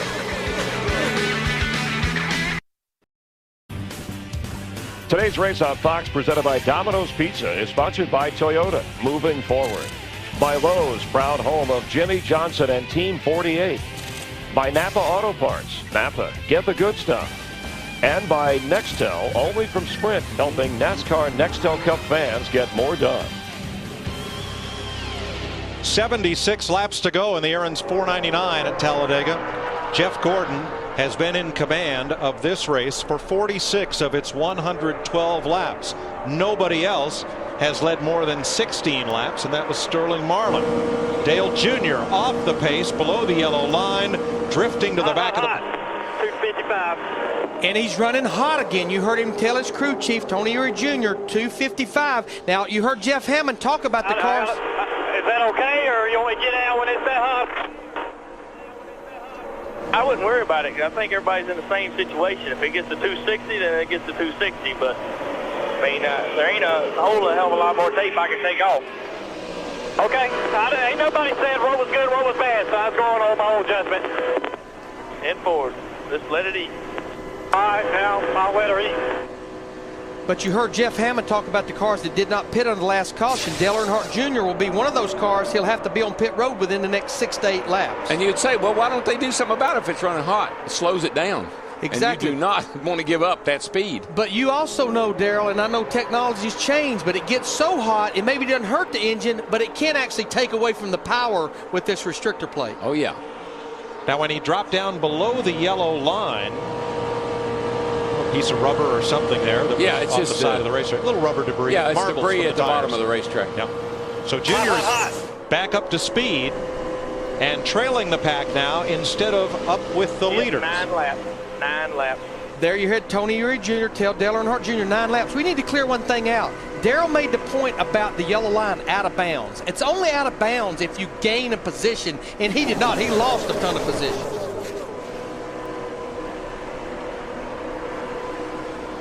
It's amazing. Look how comfortable he is driving. And he looks like he'd be driving down the interstate. And that's how good this track is, and that's how smooth it is. As long as everybody minds their manners, you're going to have an incredibly great race. Bobby Labonte's car yesterday in the Busch race was overheating in the last couple of laps. He still had enough steam to get around Tony Stewart and win it. He did have a lot of steam. I saw it coming out of it. All these engines now with the sealed system that they have, they're pretty incredible about how hot they can run. That's why they run all that tape. You know, Mike and Darrell, we're talking about those 3 Hendrick cars up there, Gordon, Casey Mears, and Jimmy Johnson. But how about the car right behind them, Joe Nemechek in that 13 car? He lost the draft. He had problems on pit road. He has fought and clawed his way back to the top 5 with that Hendrick engine under the hood of that race car. Joe Nemechek, the 13. Larry, the thing I thought was funny a minute ago was we watched Joe Nemechek, who's had a fantastic run here today, and I was listening to you guys' conversation, but how about Dale Earnhardt Jr.? When he saw he was hot, it's like almost like it scared him tremendously because it was like hot, hot, hot, and he automatically jumped to the inside. And Darrell and Larry, you know this to be true. You've got to remind those drivers from time to time to check those gauges so they don't get surprised, especially as hot as it is today. And of course, you know, one thing, no matter what, sure, Dale Earnhardt Jr. wants to win this race here on Dale Earnhardt Day, but he wants to finish as much as anything. But you're right, Jeff. I can't tell you how many times y'all have called me and said, what's your gauges? And I'd say, leave me alone, they're okay. And all of a sudden you'd ask me what my gauge, and I look down and say, oh my gosh. Yeah. Now I know why you were asking. Woo, there's some little movement that was almost trouble in the 12 with the 12 car there. Ryan Newman. Newman right in the middle of 4. He got wiggly. He got wiggly going down the backer. I think he may have got a little tap. Problem, Steve? Well, indirectly, Mike Joy, what Kurt Busch is telling his spotter, Jesse Walker, tell the 12 to stay in the middle lane. Don't run the bottom. And what happened was the 12 and the 2, their teammates, they got separated. So indirectly, there was trouble. And Steve, another set of teammates that just got separated. Matt Kenseth in the 17, his teammate David Reagan in the 6. David Reagan now caught in the middle, and he is sliding back about as fast as if he was in reverse. He's getting the rookie squeeze. Larry, those rookies and those yellow bumpers, the veterans have them up toward the front. They've got a way of working those rookie drivers out of the pack, which made Reagan's 5th place finish in the Daytona 500 all that more inspiring. It's like a pack of hungry lions all roaring and fighting and going at each other. Time for our next AT&T Singular Virtual Crew Chief question. It's about co-opetition. Can a driver win today without a teammate on his tail? Yes or no? To answer, text the word crew to 191 on your AT&T Singular wireless phone. Singular is the new AT&T. I think you're going to have to define teammate. Well, let's say a driver who is a team member of yours, because like Darrell pointed out, you have occasional friends that will help you from time to time. But look, the Hendrick cars are running right together. Do you need a teammate to win? That's the question. Absolutely. I think I would refer back to Martinsville, 2 teammates racing each other pretty darn hard, and that same thing will probably happen here today. Steve Burns, looks like we're working on another new leader here. David Stremme in the 40 car. Remember, he had to go to the rear of the field to start this race for unapproved adjustments. He sure did, Larry Mack. And this time a year ago, David Stremme was 36th in points. Now he's 18th. His crew chief, Stephen Lane, told me this morning he finally feels like he belongs in this series. He said what we have to do now is know when to pick him up off the floor and when to calm him down. He said David Stremme wants to know, he needs to know that everyone on the team is behind him. Yeah, Steve, he got a large injection of confidence at the end of last year, and it's still he's still got it going on this year. He's about to fall victim to the Hendrick hustle as Gordon, Johnson, and Mears gang up in the outside lane. He's got a little help from Ryan Newman in the 12, but not enough to hold the lead. Newman's car is dicey. It jumps around quite a lot. I noticed that here lately. 119 laps into this race. On that lap right there, the top 28 cars all changed positions that time. 69 laps to go at America's fastest speedway. You're watching NASCAR on Fox.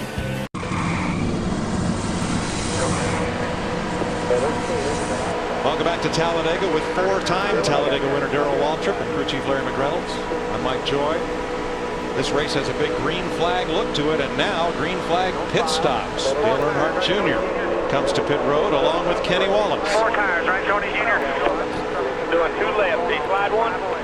No, I'm just trying to give an idea what was going on. 5 away. Right here, 2 left.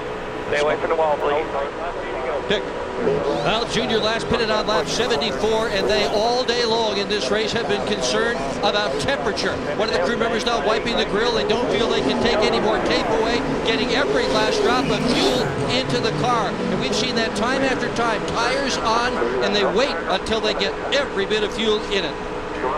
And this will make it, if we can cycle through these green flag stops, it'll make it where it's a one-stop race. Casey Mears.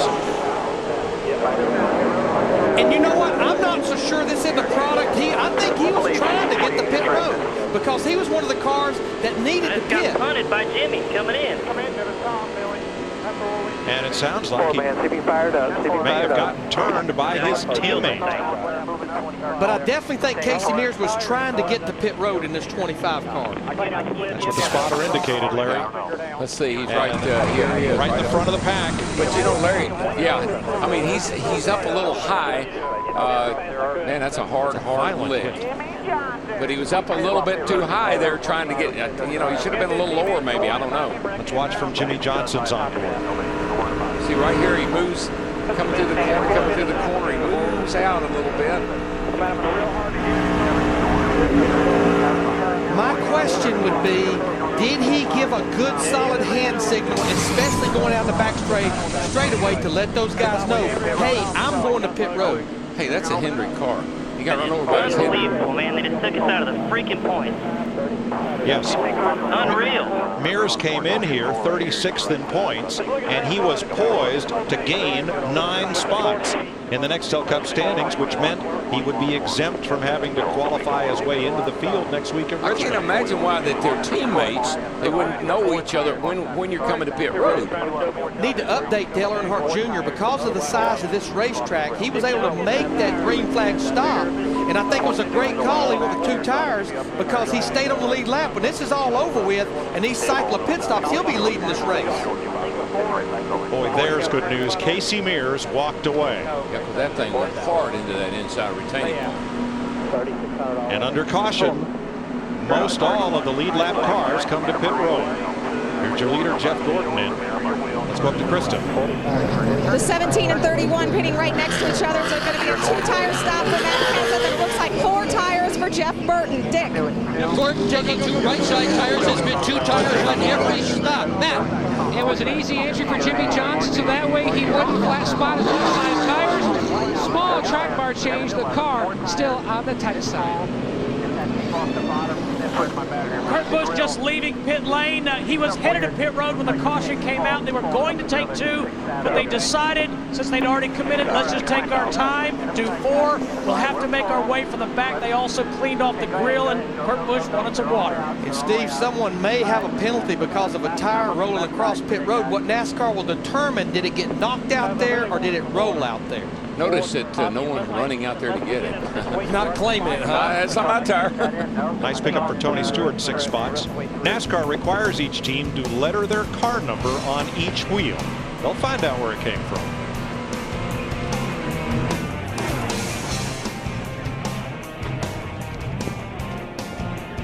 Baseball, and then Fox Saturday night racing under the lights at Richmond with these Nextel Cup drivers. Can't wait to get there. And Mike, you know, we try to give you heads up. You folks at home, we try to give you heads up on what the drivers have got to do and what they're expected to do. We were watching the 25 replay, the in-car from Jimmy Johnson. We saw no indication that Casey Mears ever gave a hand signal that he was coming to pit road. But Darrell, there's a reason for that, and Chris Devota's in Casey's pit. Well, guys, actually, the 25, they were planning on coming in there. They were planning on pitting, and the impression they had was that it was going to be a Hendrick Express coming to pit road, that the 24 and 48 were also going to come in. So somewhere, definitely some miscommunication, but that was what was going on in the 25. Matt? Talking to Chad Knaus, Jimmy Johnson's crew chief, he said they had not planned on pitting at that juncture, and Jimmy did not see any hand signals from his teammate. So it was a miscommunication definitely somewhere, and this is the worst situation obviously for a multi-car team. You don't want to have an incident with your teammate, and obviously the driver of the 48 feels bad, but unfortunately now it just is what it is. And sometimes it's a false security when you have teammates around you. You think they're going to take care of you. You think they're going to watch out for you, but they got to have the information you have. One good news is there is safer barrier on the inside of that wall down there. I think that made a huge, huge difference. All right, let's listen into some audio we picked up from Jimmie Johnson's team. I don't know. He was coming into pits, Jimmy. Damn, I didn't see him wave a thing off. I am so sorry I dumped those guys. And you know what? They never told me they were pitting. Sorry, I couldn't have told you. I really, really believe that. Oh, I Because, do again, too. we didn't see it. Now, we need to update. Kenny Wallace in the 78 car is leading the race. Remember, he was one of those cars that pitted with Dale Earnhardt Jr. on 124. I mentioned we felt like Dale Earnhardt Jr. would be leading this race. Tony Eury Jr. elected to bring him back to pit road under caution and get those two right side tires to go with the left they changed under green. And you see National Day of Prayer on Kenny's car there. That's this coming Thursday. President Ronald Reagan declared the first Thursday of every May National Day of Prayer. I'll be attending the one in Nashville this Thursday morning. Take this restart from our DLP Ultimate Picture cam. 60 laps to go in Talladega. Darrell, I believe Kenny Wallace got too good of a start. I think he's a sitting duck with that 24 car in that group back there. He did duck in front of Bobby Labonte that's 3 laps down, but he got a heck of a start that may not be good because they'll gang up on him down. Probably will, but I tell you, that's not a bad race car today. He's got that power, Hendrick power on the hood, and he's taking advantage of it. Do need to make mention Clint Boyer, 41 laps down. The 07 car hit the wall earlier. They repaired that car. He's back out on the racetrack. They've caught Kenny Wallace, and without a drafting partner, he will lose the lead. But this is still a great day for Kenny Wallace. Just Got like that right. Two cars I've been really impressed with all day has been Kenny and Starlin Marlin that has been able to run up front most of the day. The irony, we've had several ironies today, and the irony of that last crash was that the last time these cars were at Talladega, it was the 25 that took out the 48 for the win. At that time, the driver was Brian Vickers. The other irony is that Tony Stewart, who's now steaming up the outside. Oh, trouble. Ricky Rudd in the wall. Trouble back Nemechek there. around. Kyle Busch. You know what? I'm not so sure that wasn't started. Oh, is that Dale? Jeff Burton, 31 car. Kyle Busch, another wreck today, just like yesterday. And a very hard hit. That is, he's old. There's a window net coming down. It's good to be 21, Darrell. Nemechek's car crashed. Yeah, I didn't spin or anything. He just drilled me in the left. Kyle's going to drive it back. He's going to try to. I don't think it's going to go anywhere but in a circle, and if he's not careful, it's going to cook that engine because you know the radiator, you can see the water running out from under it. I tell you, we got to take a look at this, but I believe the 48 car was involved in this little skirmish. Somebody tipped Ricky Rudd into the wall. Let's see who. I think just watch this down the back. Rudd is behind Tony Stewart on the outside. Yeah, they're right. They're right here. Here's the 48 car right here. But the 96, Tony Raines, looks like he got up into Jimmie Johnson, the 48, initially off turn 2, I believe, Darrell. I believe you're right, Larry. I saw the 48 move. Gosh, that's a hard lick by those two cars. Good thing the safer barrier is there again. Let's look from the rear bumper of Kevin Harvick's Pennzoil Chevy. Whoa. Man, look at Nemechek's car go airborne. And then Kyle Busch's car goes airborne and hits the rear wheels come off the ground. You're riding with Jeff Burton. Oh, man.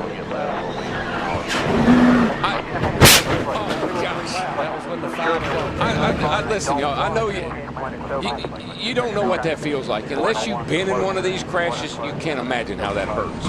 The good news, Darrell, everybody is either driving back like Jeff Burton or has climbed from their cars okay. Mike, it's like Muhammad Ali would walk up to you and just hit you as hard as he could right in the gut.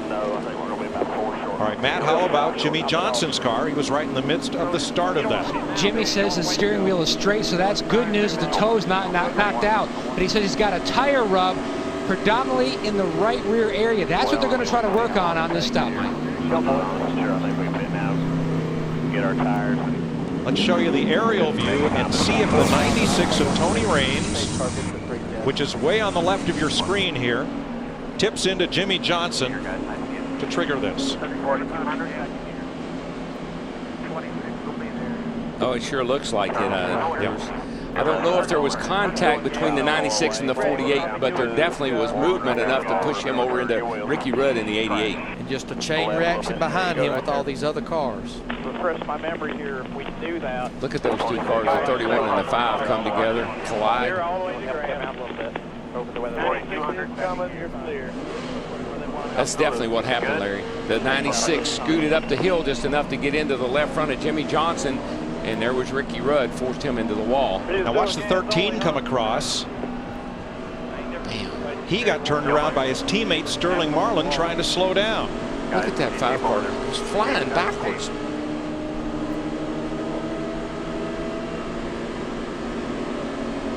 There is contact, we're told.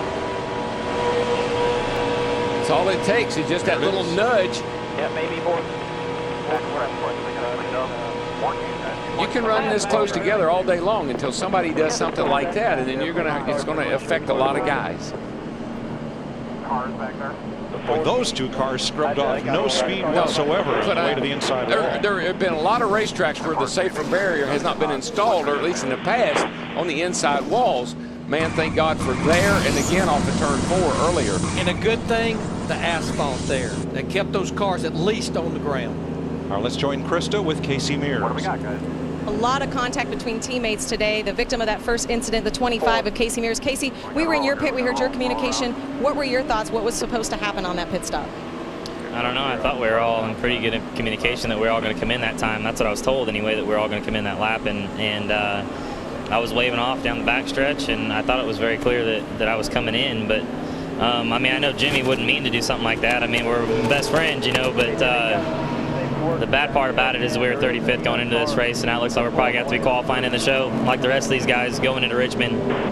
And I just can't believe it went down like that, you know. It's too bad for the National Guard, too, and GMAC. We had such a good race car. I mean, we were just riding. Just a lot of really good teamwork actually leading up to that point. And I just feel bad for everybody at Hendrick Motorsports. There's a lot of guys that put a lot of time and effort in this car, and we've had a real good race car today. We just, I don't even know why we're here. I really don't have much else to say. A very frustrated Casey Mears. He was running top 5, contending for the win. His day is done.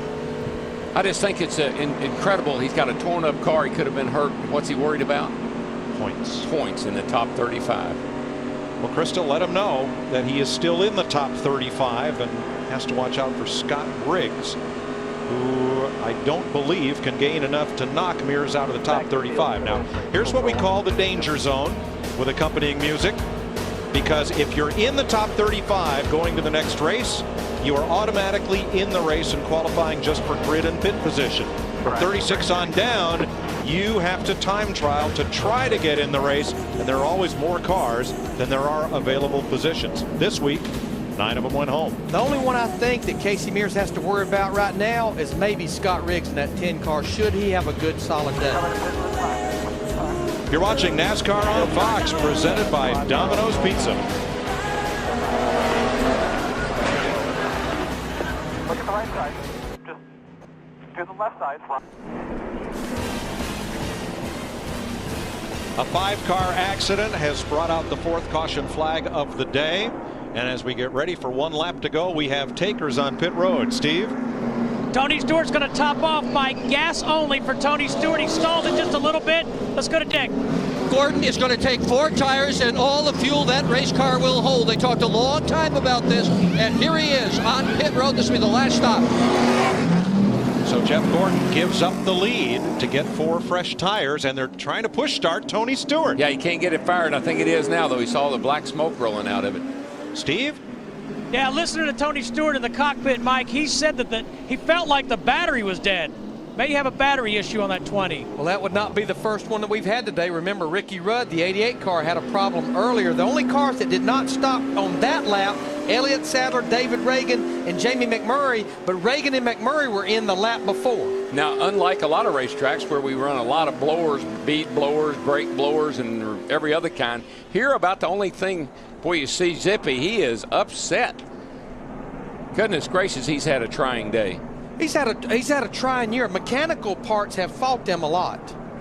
A lot of cars out of this race from this crash. Here's Krista. We continue to camp out at the Care Center. Joe Nemechek taking a look at our monitor to see what happened there. And Joe, you also have had a trying day. You started in the back, you worked your way up. How'd your day end?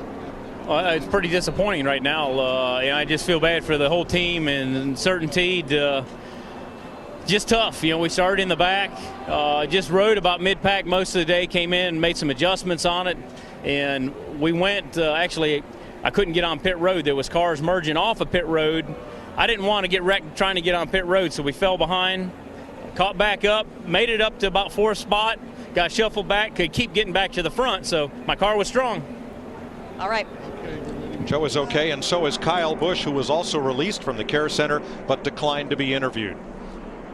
Getting set to go green. There'll be 52 laps to go. Jeff Burton is out of the race from that crash. Kyle Busch, Joe Nemechek. The other cars under repair and have returned to the racetrack. Yeah, there are 32 cars on the lead lap, certainly bringing up the lead, the end of that line. But, boy, we don't have any takers on the inside line, Larry. No, I mean, they're all in the outside line. Bobby Labonte, the first car, not on the lead lap, 2 laps down. I know our fuel window at the start of the race was 46 to 48 laps. We get this restart with basically about 51 or 52 laps to go. I think they're getting better mileage now that we're on into this race. They can go further than the 46 to 48 laps. But Larry, if we go caution-free the rest of the way, can they make it? I would be willing to bet that almost everyone that was on pit road right there will be able to make it, because the draft helps fuel mileage. You don't really get, better mileage. You just figure it closer once you've had a few green flag stops. Now, Elliott Sadler, the 19 car that brought the field down for this restart, he got drop kicked to the inside. He's going to be lucky if he can hang in the top 10 or 12 here after they complete 1 lap. Can you say rookie? Got a rookie leading the race. David Reagan, top 5 at Daytona. Tough sledding since.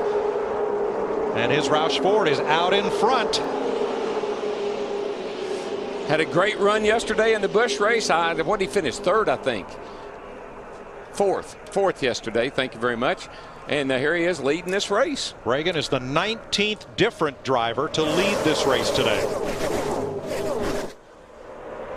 Well, we've only had a few little thunderstorms.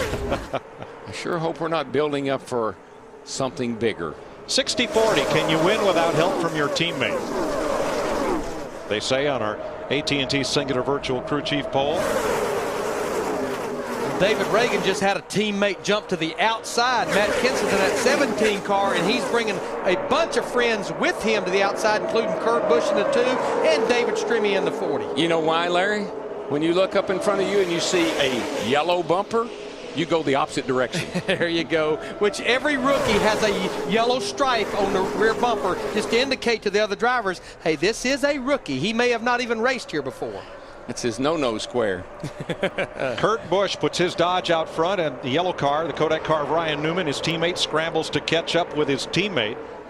One of the best restrictor plate races in recent years, Michael Waltrip, failed to make this race, but he's been on the radio with his rookie driver, David Rudiman. And listen to what Michael told Rudiman about 3 minutes or 3 laps before this last big wreck.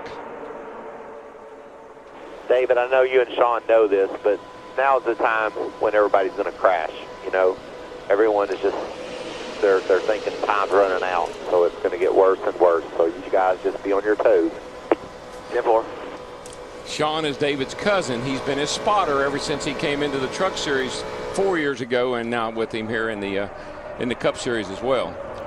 Michael was the last car bumped from the field. He missed the race by 9 1/1000ths of a second.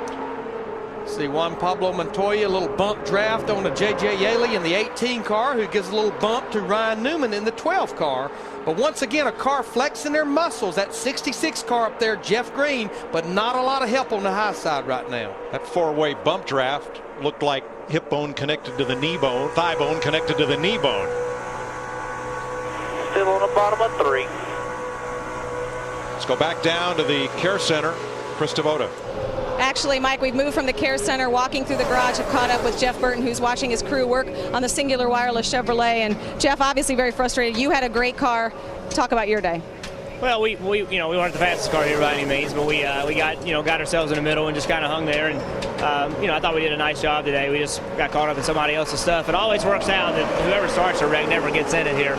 And about halfway, you could feel it pick up. The intensity level started picking up, and I figured it was getting ready to happen, and sure enough, it did. Well, it's funny that Jeff mentions the intensity level, because earlier in the race we talked about he calms down when the race starts, but when the laps wind down, the intensity picks up, and that's exactly what he just said now. Yeah, Krista, we're at getting close to frantic pace now. Now look at that outside lane. At the tail end of the lead pack is Big Orange, Tony Stewart. He's only 1 second behind the lead, Steve, but that's 23rd position. Yeah, Mike, and I want to follow up after that pit stop. You saw how frustrated Greg Zipadelli was. I talked to the car chief, Jason Shapiro. Jason said we did lose a battery. We've switched over to battery 2. He said that should give us enough to make it to the end.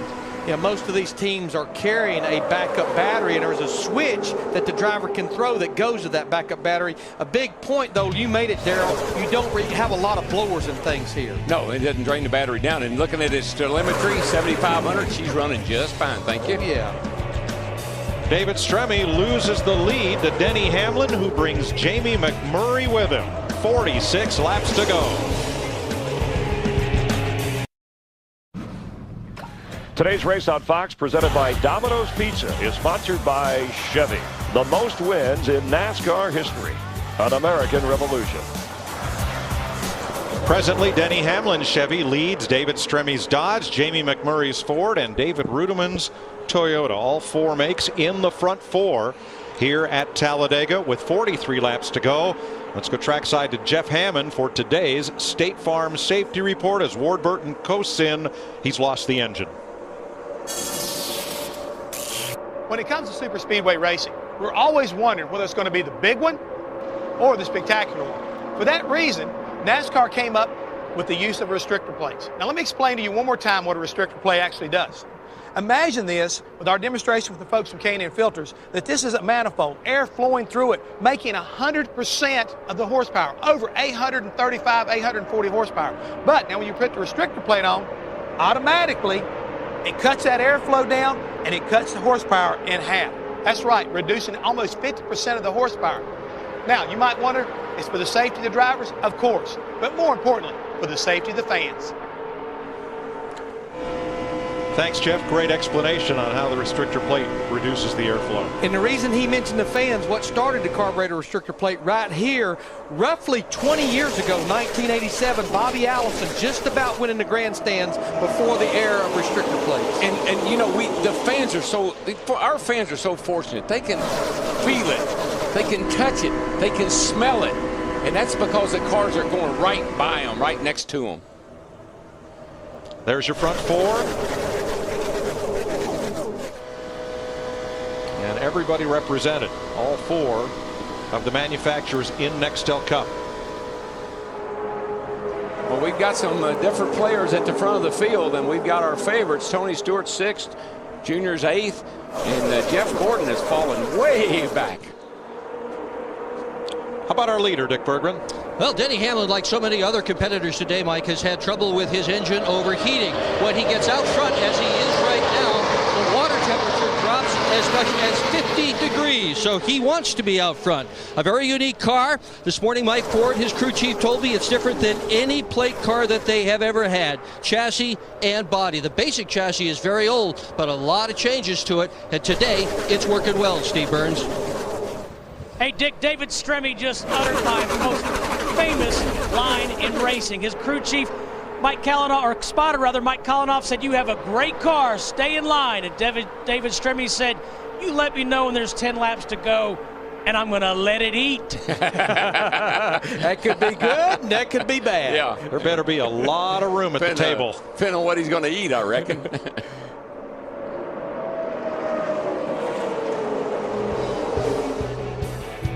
39 laps to go, and the Aaron's 499 at Talladega. You're watching NASCAR on Fox. Today's race, presented by Domino's Pizza, is sponsored by Budweiser, the official beer of NASCAR. This is Budweiser, this is beer. By Wrangler, makers of Wrangler Jeans Company. New fits, new comfort, new styles. by the auto parts experts at AutoZone. Get in the zone. AutoZone. And by McDonald's.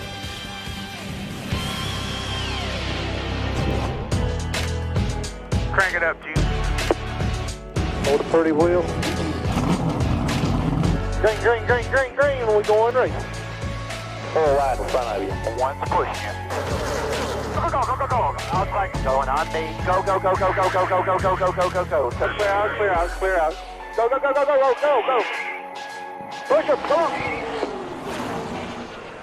36 laps to go. Denny Hamlin remains your leader, and David Stremme on the right center of your screen. The second place car, Jamie McMurray, David Rudiman, Greg Biffle, are the top 5 in Talladega. As we get down to the final 100 miles of this race, aerial coverage brought to you by Goodyear, helping NASCAR drivers get to the finish line for the past 25 years. Goodyear, get there. The complexion of this race has changed. We had 350 miles of 3-wide racing. Look what we've got now. Darrell, I don't know how long it's been since we've seen this. No, living on the high line here, boys. And you know, it can only be a couple of things. Okay, so who decided we're going to do this? I'm not sure. Maybe the leader. But the other thing, I look back here and I see Tony Stewart, I see Matt Kenseth, I see Jeff Gordon. They're all riding at the back of this line. Are they riding along saving fuel? Are they riding, is it the rope-a-dope? Are they laying on their back here waiting to make their charge? What do you think? Let's find out from the pole sitters crew chief. Here's Dick. And right now he's in conversation with one of the other crew members, and as soon as Steve Letarte gets off that conversation, I'm going to ask him the question that was on Darrell's mind. Are you guys just hanging out in the back, conserving fuel, ready to go to the end, or is that all the cars got? Well, we've lost too many races here with 10 to go to know we have to go right now. They're not going to stay single file forever, so right now is a great time to save fuel, hopefully make it to the finish. How do you save fuel and pass cars too? Well, you know, they're punching a real big hole in front of us, so I don't think we're in the throttle very much. Right now they're just towing us along. We are hearing from a lot of people on pit road that fuel is very, very tight. Several can't make it. Thanks, Dick. They'll have to run 52 laps to make it to the finish from the last gas stop. Darrell, is this a matter of after 2 crashes, one for Casey Mears and then a 5-car pileup, did everybody just tell their drivers, all right, enough of this, get in line for a while? I think it's just everybody's taking a deep breath and getting ready to go to the final 10 laps. I think that's what it really is. You heard Letarte say, last year they were leading this race coming to the white flag, and they ended up 15th. I believe that the smart guys are back there saying when they go 3 wide, when they start racing, we can come from behind, get a draft up to the front better than we can't hold them off. Well, Kevin Harvick in that 29 car, he proved in the Daytona 500 maybe leading is not the place to be on the white flag lap. That's right. He came out of nowhere with 5 to go to win it. How about the car right in front of Harvick, the number 1 of Martin Truex? Here's Matt. Truex and Kevin Bono-Manion have gone to victory lane here in a Busch car, trying to get themselves in position for a Cup win, which would be their first. But they, like so many others, Mike Joy, concerned about fuel. The average up and down pit road anywhere from 2 to 5 laps short. Well, this place, you know, Matt and Mike, Larry, this place is famous for first-time winners. And, buddy, we got a few of them up there right now. And we're riding with one of them that would love to accomplish that today. Had a great run in the Busch Series race, the 42 car Montoya, and he made his very first stock car start here in an ARCA race last fall. Qualified second, finished third. Well, in the top 10, you got Stremme, you got David Rudiman, who's doing an outstanding job. You got Martin Truex, and you got Juan Pablo. I mean, you got guys that are candidates for their first win here. 9 drivers have scored their first win here. Kenny Schrader, Brian Vickers, Richard Brickhouse, who won the inaugural Talladega race, Lenny Pond, Ron Bouchard, Dick Brooks, Bobby Hillen, Phil Parsons, and Davey Allison. The only Rookie of the Year candidate to ever win at Talladega. Darrell and Mike, Larry, we've been talking all day long about how we've had a couple little storms and not the big one. But here we are coming down with 31 laps to go. And this is a great strategy for everybody to kind of sit back there, cooler jets. But when are you going to get ready to go? 5 laps to go? I think that's not enough time. Probably around 10 laps to go. You got to believe that these guys are about to start pressing the point.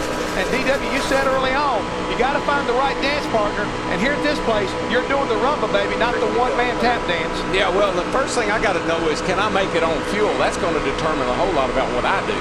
Well, I think Matt knows there's one car up there in that top 10 that can make it, Matt. Larry Mack, Mike Nelson, and the 12 crew guys been working the calculators, and they just told Ryan, figuring on our worst mileage that we have had all day, we are right at making it, except if we go into a green-white checker situation, which would be overtime in NASCAR Nextel Cup Series competition. It's just always something. Yes. Just when I thought I had it figured out.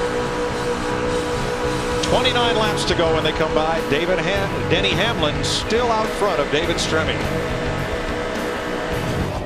Hey, do you spell Talladega with 2 L's or 1? You might want to ask Ricky Bobby. I like the way you're drafting, Tony boy. Smart. I don't like the way you keep talking. Diga, baby, Talladega. Smell that? Dirty air. Man, I thought that was your breath.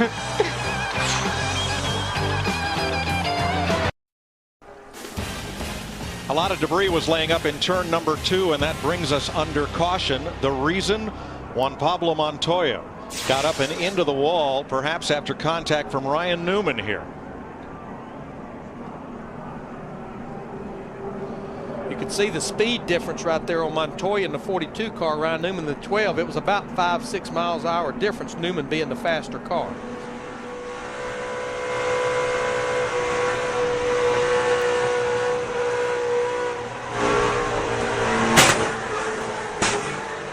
And that really pancaked the right side of his Haviland number 42.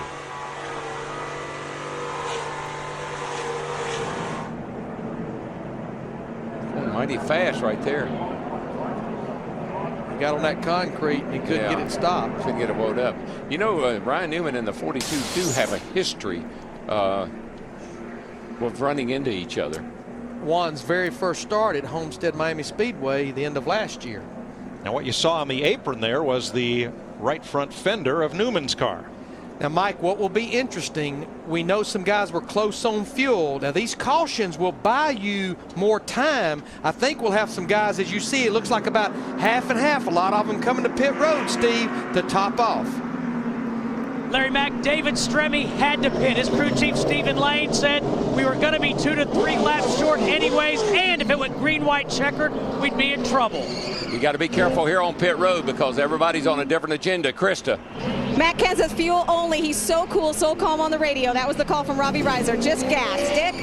Jeff Gordon, pit fuel only. They were very close to not being able to make it. Matt. Jimmie Johnson took just fuel only. And there's no question, fuel only is the way to go. Get that thing full and get out of there. You change tires, you take a chance of a vibration. Lug nut loose, tires are not doing a thing. 32 cars on the lead lap. 24 laps to go in Talladega.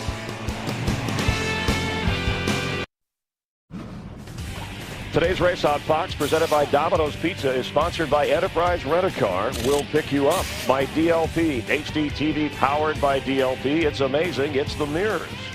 By Domino's Double Zero Deal, the official pizza of NASCAR. And by Toyota, moving forward. Ryan Newman back on track after crash damage repair. Montoya's car being worked on. It may return.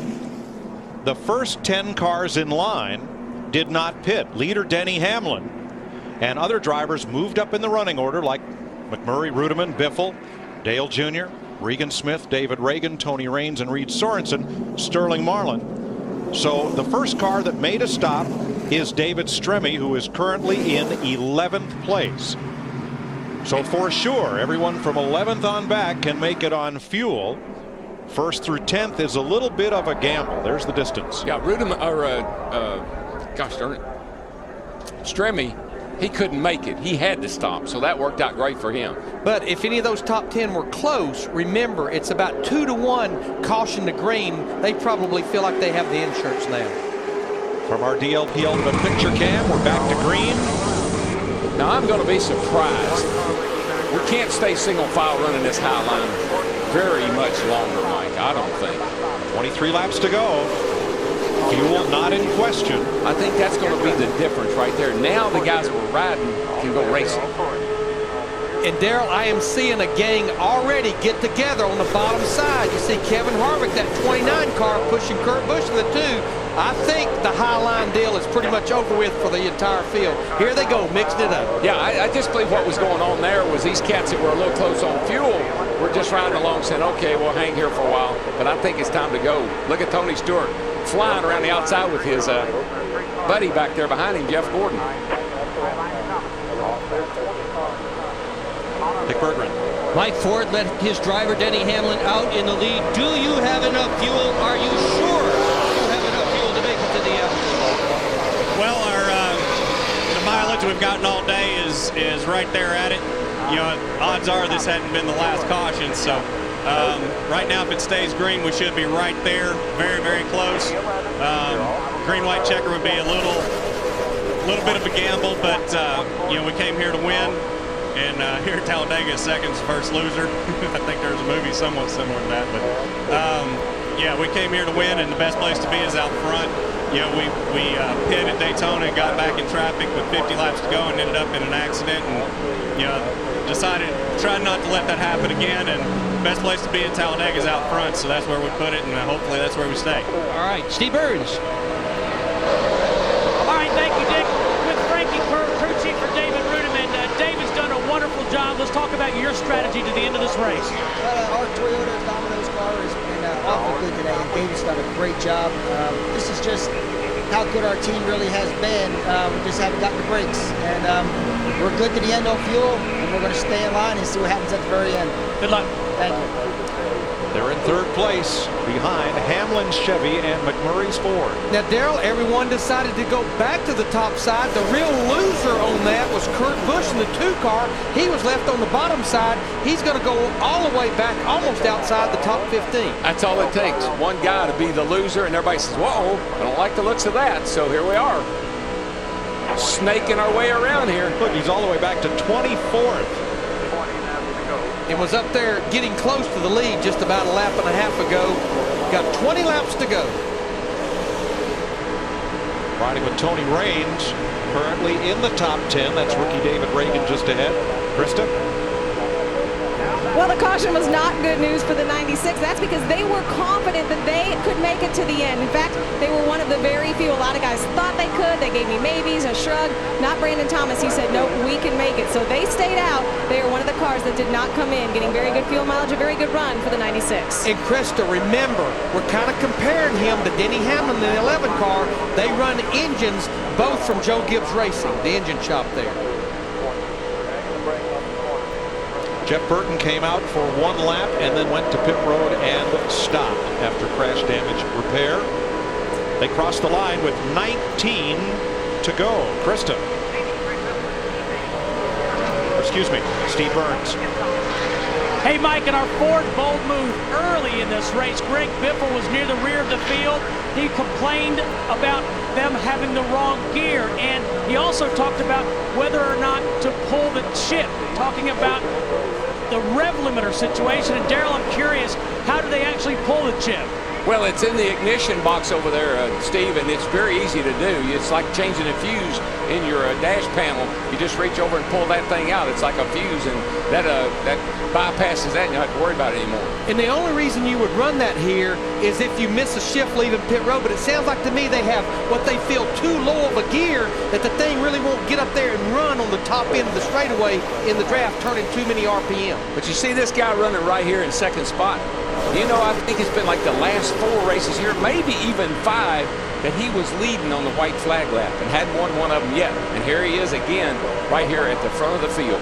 And Dick had a great run going in the Daytona 500 before he got crashed out. Now, indeed, Jamie McMurray has been 156 starts since he last won. He is in position certainly to win today's event, but for much of the afternoon they have been troubled with a vibration. It is definitely not a tire or a wheel. They've made pit stops since that vibration began. They've been under the car. They have been all over it. They can't find it. Imagine this, victory in sight, and the car is shaking. Well, Dick, you know what I tell him with 18 to go? You got what you got, buddy. You're going to have to live with it. I tell him to let her shake, rattle, and roll is what I tell him. Got what you got. I want to go get some. I want to be here and see the finish, and we will.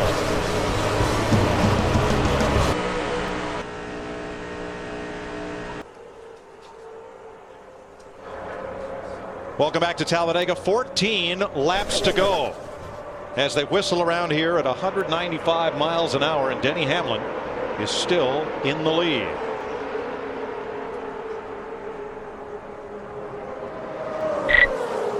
Nextel helps NASCAR and NASCAR fans get things done. Time for our Nextel Getting It Done call of the race. Darrell. Well, I love old Larry Boyd Carter, the crew chief on the 26, but I got to go for free pizza, boys. I got to go with David Rudiman. All right, caution comes out. We believe a cowl flap has come off Ryan Newman's car. That's what you saw as we came back from break. And that is what, metal and fiberglass there, and certainly would cause a hazard. Oh, yeah, they need to get that up, no question. And look at the very top of your screen at the yellow Kodak car. See it flapping around there, and then all of a sudden there it goes. That's the cowl flap that goes right underneath the windshield. It's part of the aero package with Right. the car turns around backwards that keeps it on the ground. Larry, your pick for a call of the race? We've had 77 carburetor restrictor plate races. There's 3 drivers that had made all of those races up until today. One of them's Mark Martin. He's not here. But how about the guy that was put in that ride here in a ride that finished second in the Daytona 500? I'm going to go with Regan Smith making his 3rd start of the year. Ryan Pemberton, that Army 01 car. You heard from Mike Ford a little earlier. He's Denny Hamlin's crew chief, and I think leaving Hamlin out at the front of the pack when all the rest of the top 10 came in for fuel, keeping Hamlin in clean air and away from the snarling pack behind. Pretty good call. Yeah, I would say Good all call. of those guys and teams are getting it done, just like Nextel. So caution is out for the 6th time today. Bobby Labonte gets the free pass, and Labonte is now back on the lead lap. He had a flat tire early and got 3 laps down. Now he's a lead lap car again. You know, that was actually the entire cowl opening, the whole piece below the windshield. But let's go down to Dick Berggren. Well, you were talking about Denny Hamlin and Mike Ford, and indeed Mike Ford just got on the radio and told his driver, who is currently in the lead, that everybody behind him is scared to get out of line for fear they're going to drop back. Hamlin said he certainly knew about that every time he had dropped out of line, he went straight to the back. This is playing right into the hands of the 11 car, who periodically is taking it out of gear and coasting to save fuel. Well, look at Dick. He's drafting the pace car at 70 miles an hour to save gas. These cautions are his best friend. I mean, I think he's going to be in good shape. I do too. Well, let's see who's checking in at the Hollywood Hotel. And anticipating an interesting finish here with a dozen laps to go. Just a quick recap of some of the more recent cautions, wrecks that have had an effect on things. And they thought, at least Casey Mears, that the Hendrick cars, as he hits into the wall, was okay. Casey walked away with Jeff Gordon and Jimmy Johnson running up front. They were all pitting together, a lack of communication, not by design. And then Tony Raines watched closely, kind of getting close enough to Jimmy Johnson, who gets into Ricky Rudd. And then this is as close as we've come today to the big one. That's Kyle Busch, who's had a rough stretch of things. And you see Jeff Burton in the 31 car. Everybody was okay, but 9 cars were involved. It's been a rough stretch for Kyle Busch. Yeah, thank goodness for safer barriers on the inside now. I mean, it's so important right now for those drivers involved in that wreck right there. They all walked away. All right, Jeff, but the chances of seeing a single file racing for a finish here, slim to none? Slim to none, my friend. I can promise you that right now. Some guys back here like Greg Biffle, Dale Earnhardt Jr., they're just waiting for the right lap to make their move. Our Best Buy race summary, as you see, and a number of lead changes, 40. That's the most we've had this season. You saw a couple of the caution flags, making it 6 as the total. The story of the race, Tony Stewart coming in, along with Jeff Gordon. They're running 13th and 14th, as Stewart has been up and back and forth. Where are they, or what are their chances at this stage of the game? Again, I think you're looking at guys like Tony Stewart, Kevin Harvick, along with Jeff Gordon. They're waiting on the guys up front to make a move so they can jump out there and go with them and make a move up there closer to the front with just a few laps. How many laps are we going to have when we take the green? Next week on Fox, a special presentation, a Saturday doubleheader. Starts with baseball at 3:30 Eastern, and then under the lights, Saturday night racing at Richmond. Dale Earnhardt Jr., your winner there last time around. In fact, that's the last Cup race the Junior has won.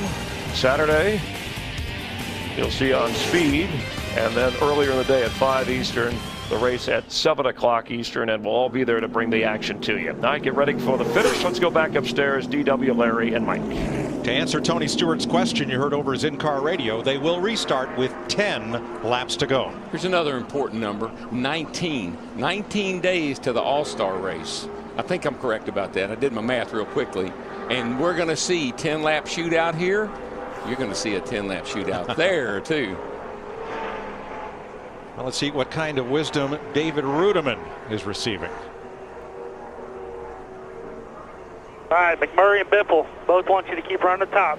He said no matter what the 8 and the 1 do, they're going to stay to the top.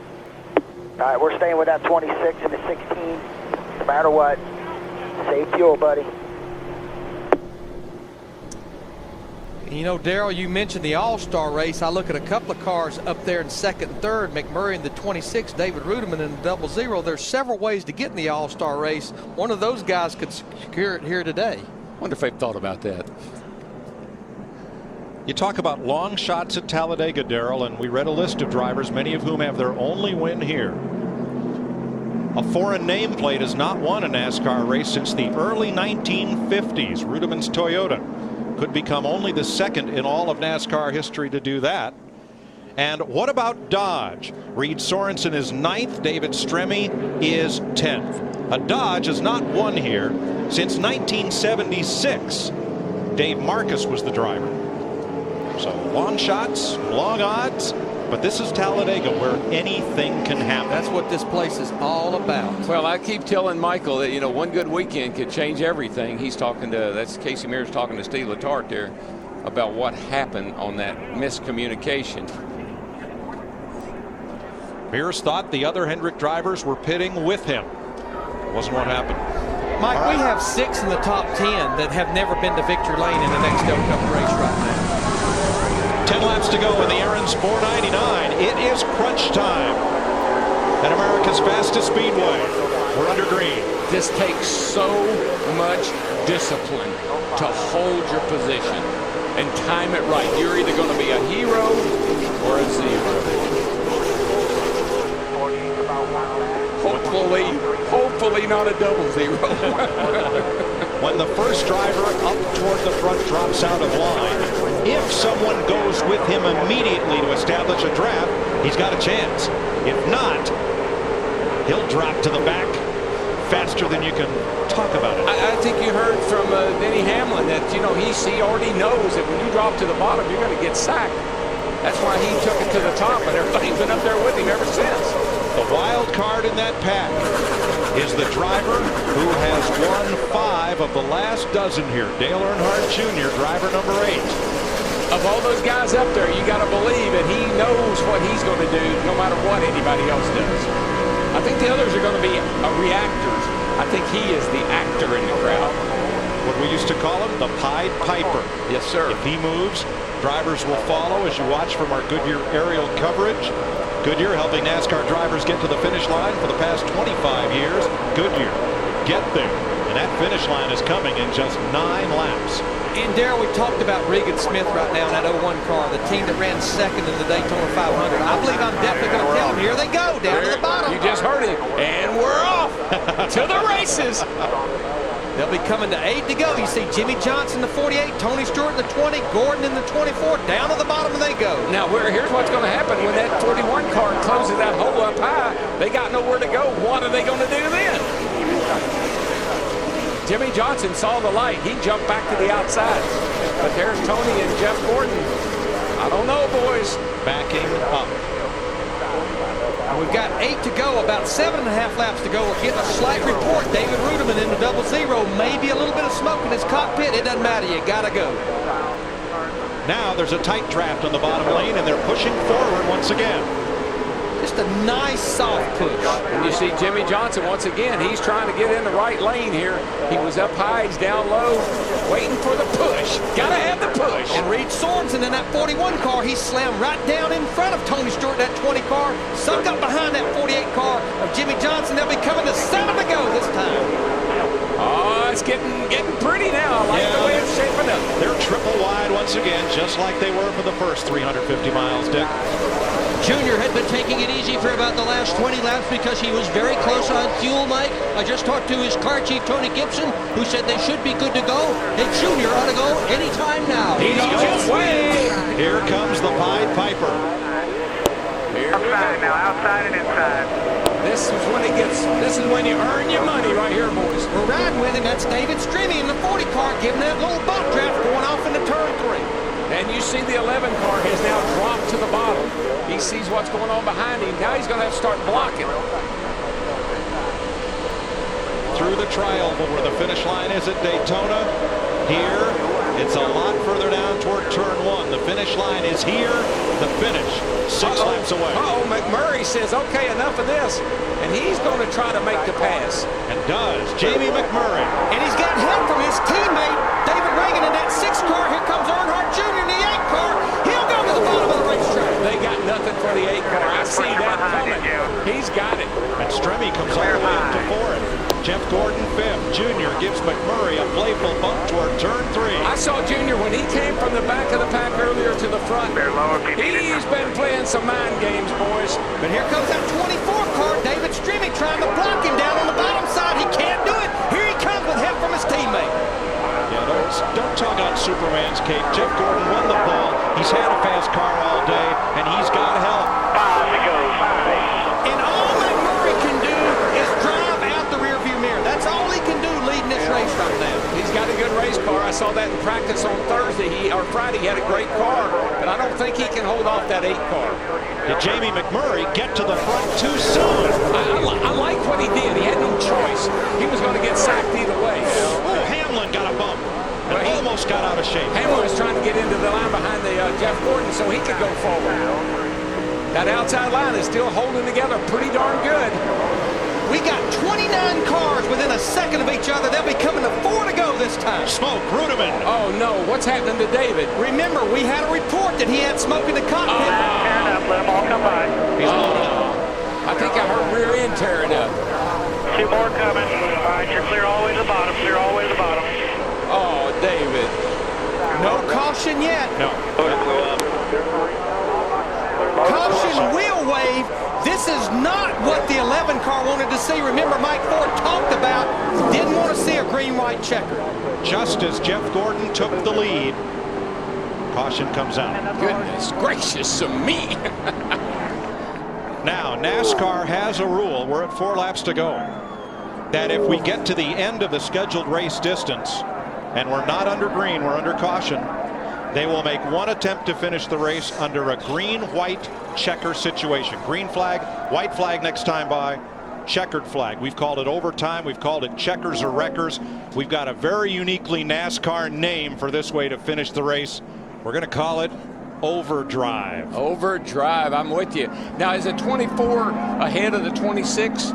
It depends, Daryl, on where they were when they crossed the scoring loop immediately prior to the waving of the caution flag. Well, that could be very critical as well. Yes, it could. And we'll have to wait for word from timing and scoring. But now, 3 laps to go under yellow.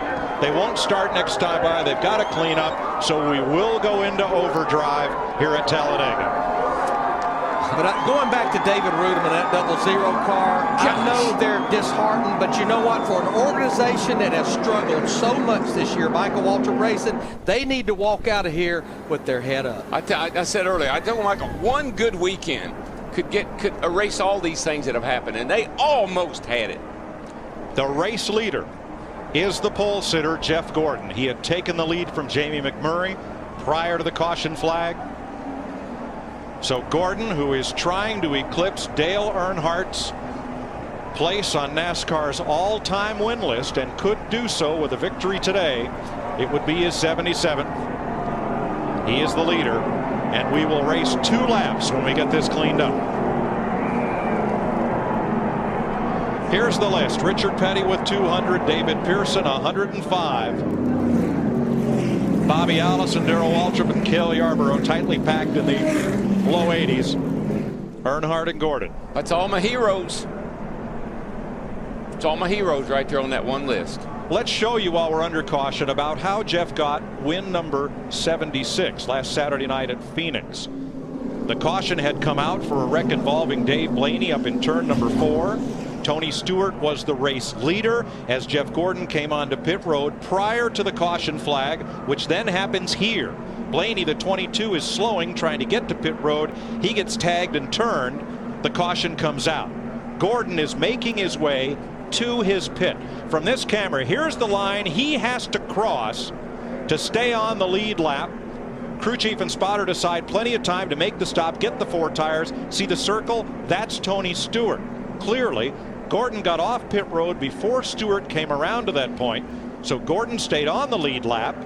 Then, when all the lead lap cars pitted under the caution flag, once pit road opened, Jeff Gordon pulled up behind the pace car and the cars that had not stopped, and he's the race leader. And no argument from anyone on that, but it is hard to explain without showing it to you. And thanks for bringing that video back from that hard camera in turn 1. And I talked to Tony Stewart last night. He came by my motor coach and we chatted. He said, Larry, I never questioned was Jeff Gordon not still on the lead lap. I knew that he had beat me to that line. He said, when I saw the caution, there's a chance maybe I slowed down too much, but I did what I thought I should do. Yeah, it almost makes you wonder, like speeding down pit road to keep him going a lap down. It almost makes you wonder, should Tony Stewart have sped around the racetrack? But then he'd have had to go to the back of the pack. Right. Stewart's frustration, it turned out, were with some of the debris cautions last Saturday night. And his failure to report to the media center earned him a $10,000 fine this week.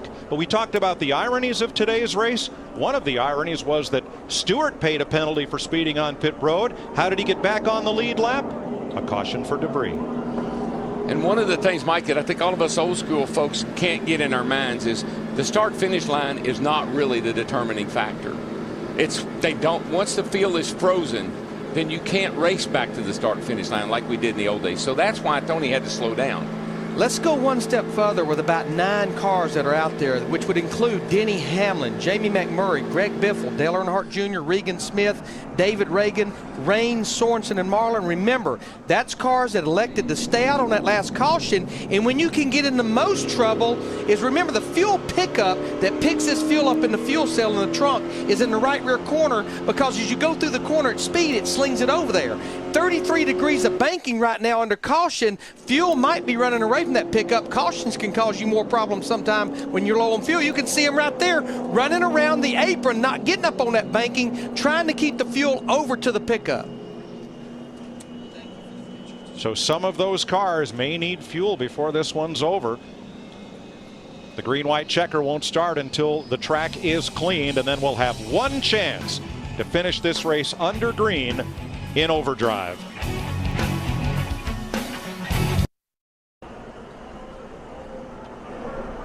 Right of your screen, Denny Hamlin, Tony Raines, they had to come in for fuel. They had enough to make the scheduled distance, but not enough fuel for the 2 laps of overdrive that we're going to try to finish this off with. You're talking about disappointment at the end of this race, and we haven't even gotten to the checkered flag yet. Here's the 11 car sitting there with the chance to win, and we got the 00 car sitting there with a chance for a great finish. And just in a matter of minutes, they're in trouble. There are still 6 cars out there that have still not been to pit road in basically almost 52 laps, and that includes right now Jamie McMurray in second place, Biffle, Earnhardt Jr., David Reagan, Reed Sorensen, Sterling Marlin. Those guys are still out there on the fuel that's been there for almost 52 laps. And Larry, I don't know if we're anywhere near getting ready to go here or not. The cars are halfway down the back straightaway, and they're still blowing the first turn down here. Now that 2 laps to go at the top of your screen, that won't start counting down until the green flag has been waved. See Junior kick his car out of gear and coast. Jack Roush, who owns McMurray's car. Chevy, Ford, Chevy, Dodge up at the front. And a conference among the Hendrick teams, and a lot of crew chiefs wondering what will happen next. Chris Myers asked at the top of the show, will we see another great finish today? Little doubt of it now that we go into the 2 laps of green-white checker, and we've had some great finishes already. 1 to go right now. In this season of just 8 races on Fox.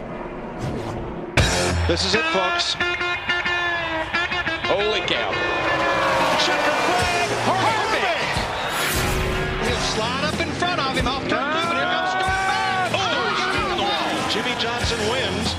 There's going to be a little bump and run here. They're going to drag race to the finish line. Yes. Kyle Busch in the 5. He's going to move him. He's going to move him. Here comes inside. He's got the inside. They touch once, twice. Drag race. Jimmy Johnson. This is it, boys. On the inside. Kenseth on the outside. He got it. He got it. Jeff Burton. Incredible.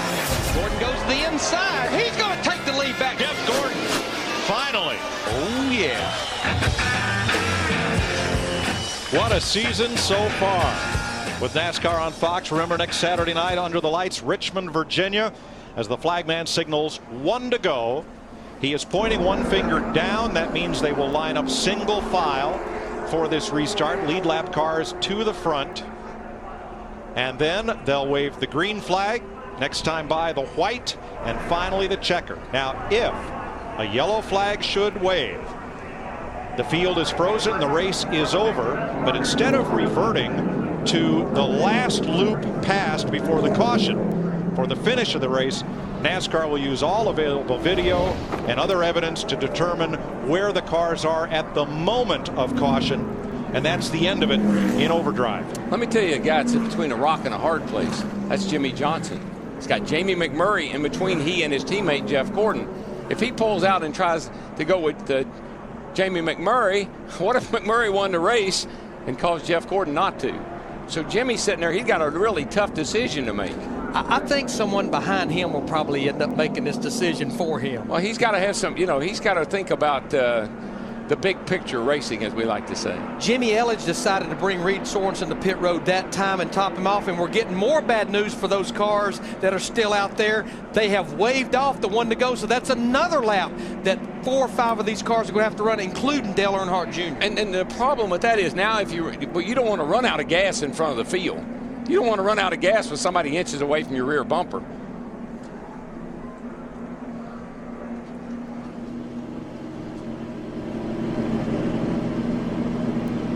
I'm gonna run out.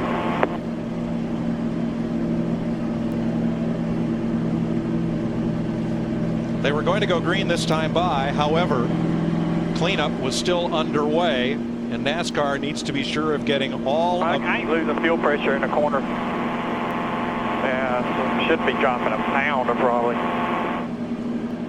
And NASCAR needs to make sure all the safety equipment He is... saved it like he's supposed to.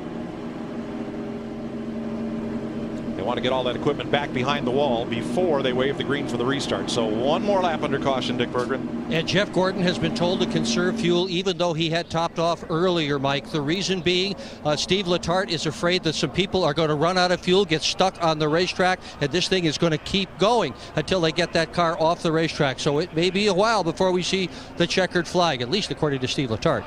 Absolutely no reason, regardless if you topped off or not to be saving fuel under this caution. You never know what might happen. I think it's just an interesting bunch of cars at the front of the field right now. If you've got questions, ask Tom Jensen. He's our answer man. Log on to foxsports.com on MSN, keyword answer. Just don't ask him who's going to win. We've got a few laps to wait to find out. You got some guys up there that are hungry. I can tell you that. Jamie McMurray, would he not like to win another race? What's it been? He's won one race 5 years ago? 2002. David Gilliland, our outside pole sitter, running in 5th spot. Would he not like to win his first race? You better believe it. He's just been quietly hanging out all day long. He has. How about Kurt Busch? A Dodge hasn't won a plate race in 30 years, and he's never won one in 26 attempts. How about Penske Racing has never won a restrictor plate race, with the exception of the Budweiser shootout at Daytona with Rusty one time. Kevin Harvick, who won the Daytona 500, who started in the next to last row. Can he come to the front? We saw him at Daytona. Man, he came from nowhere at Daytona to drag race with Mark Martin to the finish line to win. And, of course, we remember what happened behind them, too. And we're getting ready to settle it, boys. We're going into overdrive, folks. Green, white, checker to finish it off in Talladega. If you're going to get Jeff Gordon, you got to get him now. Yes, you sir. cannot let him get up to speed. Regardless of where the start finish I tell you. But Jeff Gordon can't get a big restart and get away from the pack because then they'll draft on by him. I think McMurray is going to try to jump all over him like a frog on the junior boat. Green flag. Johnson to the inside. And there goes Kurt Busch in the 2-car with him, pushing him. They're going to trap McMurray in the 26 on the high side. Boy, I'll say, look at him fan out. High, low, high, low. Somebody help me. Oh, there goes Stewart, the 20 to the high side with no help. They're 3 wide off turn 2. We got trouble. It's over.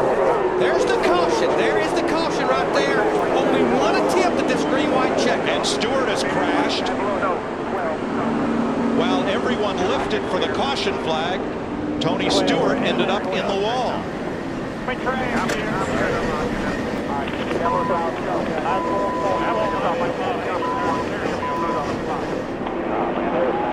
And we certainly know that Jeff Gordon, the 24 car, was leading this race at the time of caution. Now, one thing that differs from determining the restart order after a caution in the race is they'll go to where the cars were at the minute the caution came out as far as the finishing order, not where they crossed the last loop for the finish of the race. Yeah, you're right. Let's see what happens here, because they were all coming up to speed and there was a lot of blocking going on. You see Gilliland, I just saw him cut down in front of Tony. Kenseth got into Sauter. Sauter's still okay. 4 wide. 4 wide, and no, the 16 comes down, catches the 70, but there's action in front of these guys. Well, Elliott Sadler and the 16 got together. That's what caused the wreck. But right here, do you see the 38 and Tony? Who tipped David Gilliland around? Somebody must have. Was it 26? Man, that's a hard hit. And there's no safer barrier there. We may see from another angle who tipped Gilliland. They go way up there. I mean, the 16, Biffle just came down on Elliott Sadler, and Johnny Sauter, the 70, ended up being the victim there, and Elliott Sadler was able to continue. NASCAR will determine at what moment they lit up the caution lights to freeze the field and end the race. Stewart very unhappy. Not sure what that's about. We'll figure it out, though. Because somebody sure turned him. The wreck was behind him, but as the caution flew, a lot of people checked up. Let's see what happens. There's Tony on the high, up on the outside. To see a wreck behind him. McMurray. Somebody got into the back of David Gilliland in that 38 car as well, which I think was all part of that equation right there. Boy, and then you see down here where Tony hits the wall, there's no safer barrier there. You see it stops at that opening back there. That's a hard driver lick. Oh, here we go. Here we go. 26 is there. The 38 car. The 38's kind of coming up, and McMurray's kind of caught in a trap. Yeah, I mean, I know Tony's upset with Jamie right now. I'm not sure Jamie could do a whole lot about that. Checkered flag waves on Jeff Gordon. His 77th career NASCAR Nextel Cup victory.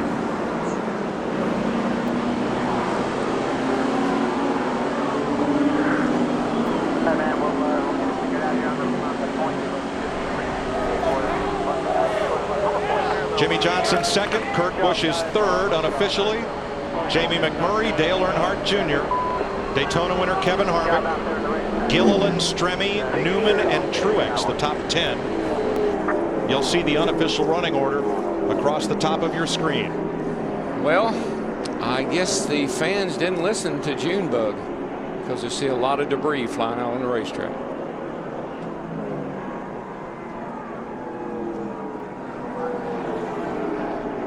I just think that Jeff Gordon winning Jeff Gordon's just on a roll this year, guys. He's got all the momentum. Everything's going his way. He's had 4 poles. He's going to be hard to handle all this year. And remember, this win right here, that's 10 more bonus points in his bank account, making 20 now to add to his 5,000 points when we get to the chase. Chevy congratulates Jeff Gordon, winner of today's race from Chevy, an American Revolution.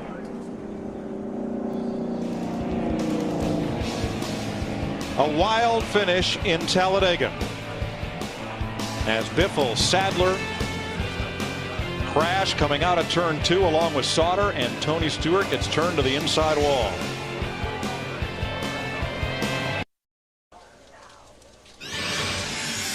Our Allstate Good Hands driver is Jeff Gordon, taking the lead at lap 185 from Jamie McMurray just prior to David Rudimann's engine going up and the final caution coming out.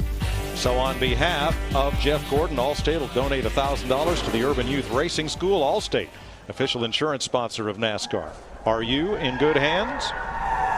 this fellow is. Dick Berggren is in victory lane. And we've seen Jeff Gordon now in 77 victory lanes, but this may be his most enthusiastic ever. High fives for the crew. 77 wins. The 77th coming on Dale Earnhardt's birthday. Your reaction? I'm overwhelmed. I mean, we just had so many things working against us other than this race car. This DuPont Chevrolet was unbelievable today, but I never dreamed we were going to win that race. Towards the end there, we were just so far back. Had too many guys, good guys we had to pass, and I just didn't think we'd get 77 here, and I think there's a lot of people out there that didn't want us to. I've never caused a riot before winning, but well, maybe once or twice. But this is awesome. I'm just so proud of this whole entire team to get here to victory lane. Back to back. To do it at Phoenix and the Impala, and then to do it here in the Monte Carlo. Unbelievable day. What's with the fans throwing stuff? What's going on? I don't know. I thought Junior had more power than that, though, because I thought they were going to throw toilet paper. That's what he asked him to throw, and I saw maybe one roll, but I don't know. You know what? There's a lot of fans out there that are big Earnhardt fans and probably didn't want to see this broken. And I know there's a lot of my fans out there as well. And so I appreciate their support, and I appreciate the enthusiasm and the opinions of all the fans out there. So what are you going to do? We're here to win. And Steve Letarte, all the guys in this DuPont Chevrolet, they did the job to get it done today. And I got to thank Pepsi, Nicorette. I forgot to thank Sparkle last week, and want to thank them. GMAC, everybody that makes this thing happen, Pepsi and of course DuPont, that they're so awesome to be with us for 15 years. A lot of fun. Congratulations on a great drive on a great day. Mike Troy. Dale Jr. said he hated his fans throwing anything on the racetrack, but if you had to throw something, throw a roll of toilet paper. Nobody ever had to have stitches getting hit with a roll of toilet paper in the back of the head. During pre-race, the fans were admonished here by Grant Lynch, the president of the Speedway, that anyone throwing things on the track at the end of the race would be arrested. And it was encouraging to see sheriff's deputies handcuffing and leading out some people who disrespected the sport and Jeff Gordon's win.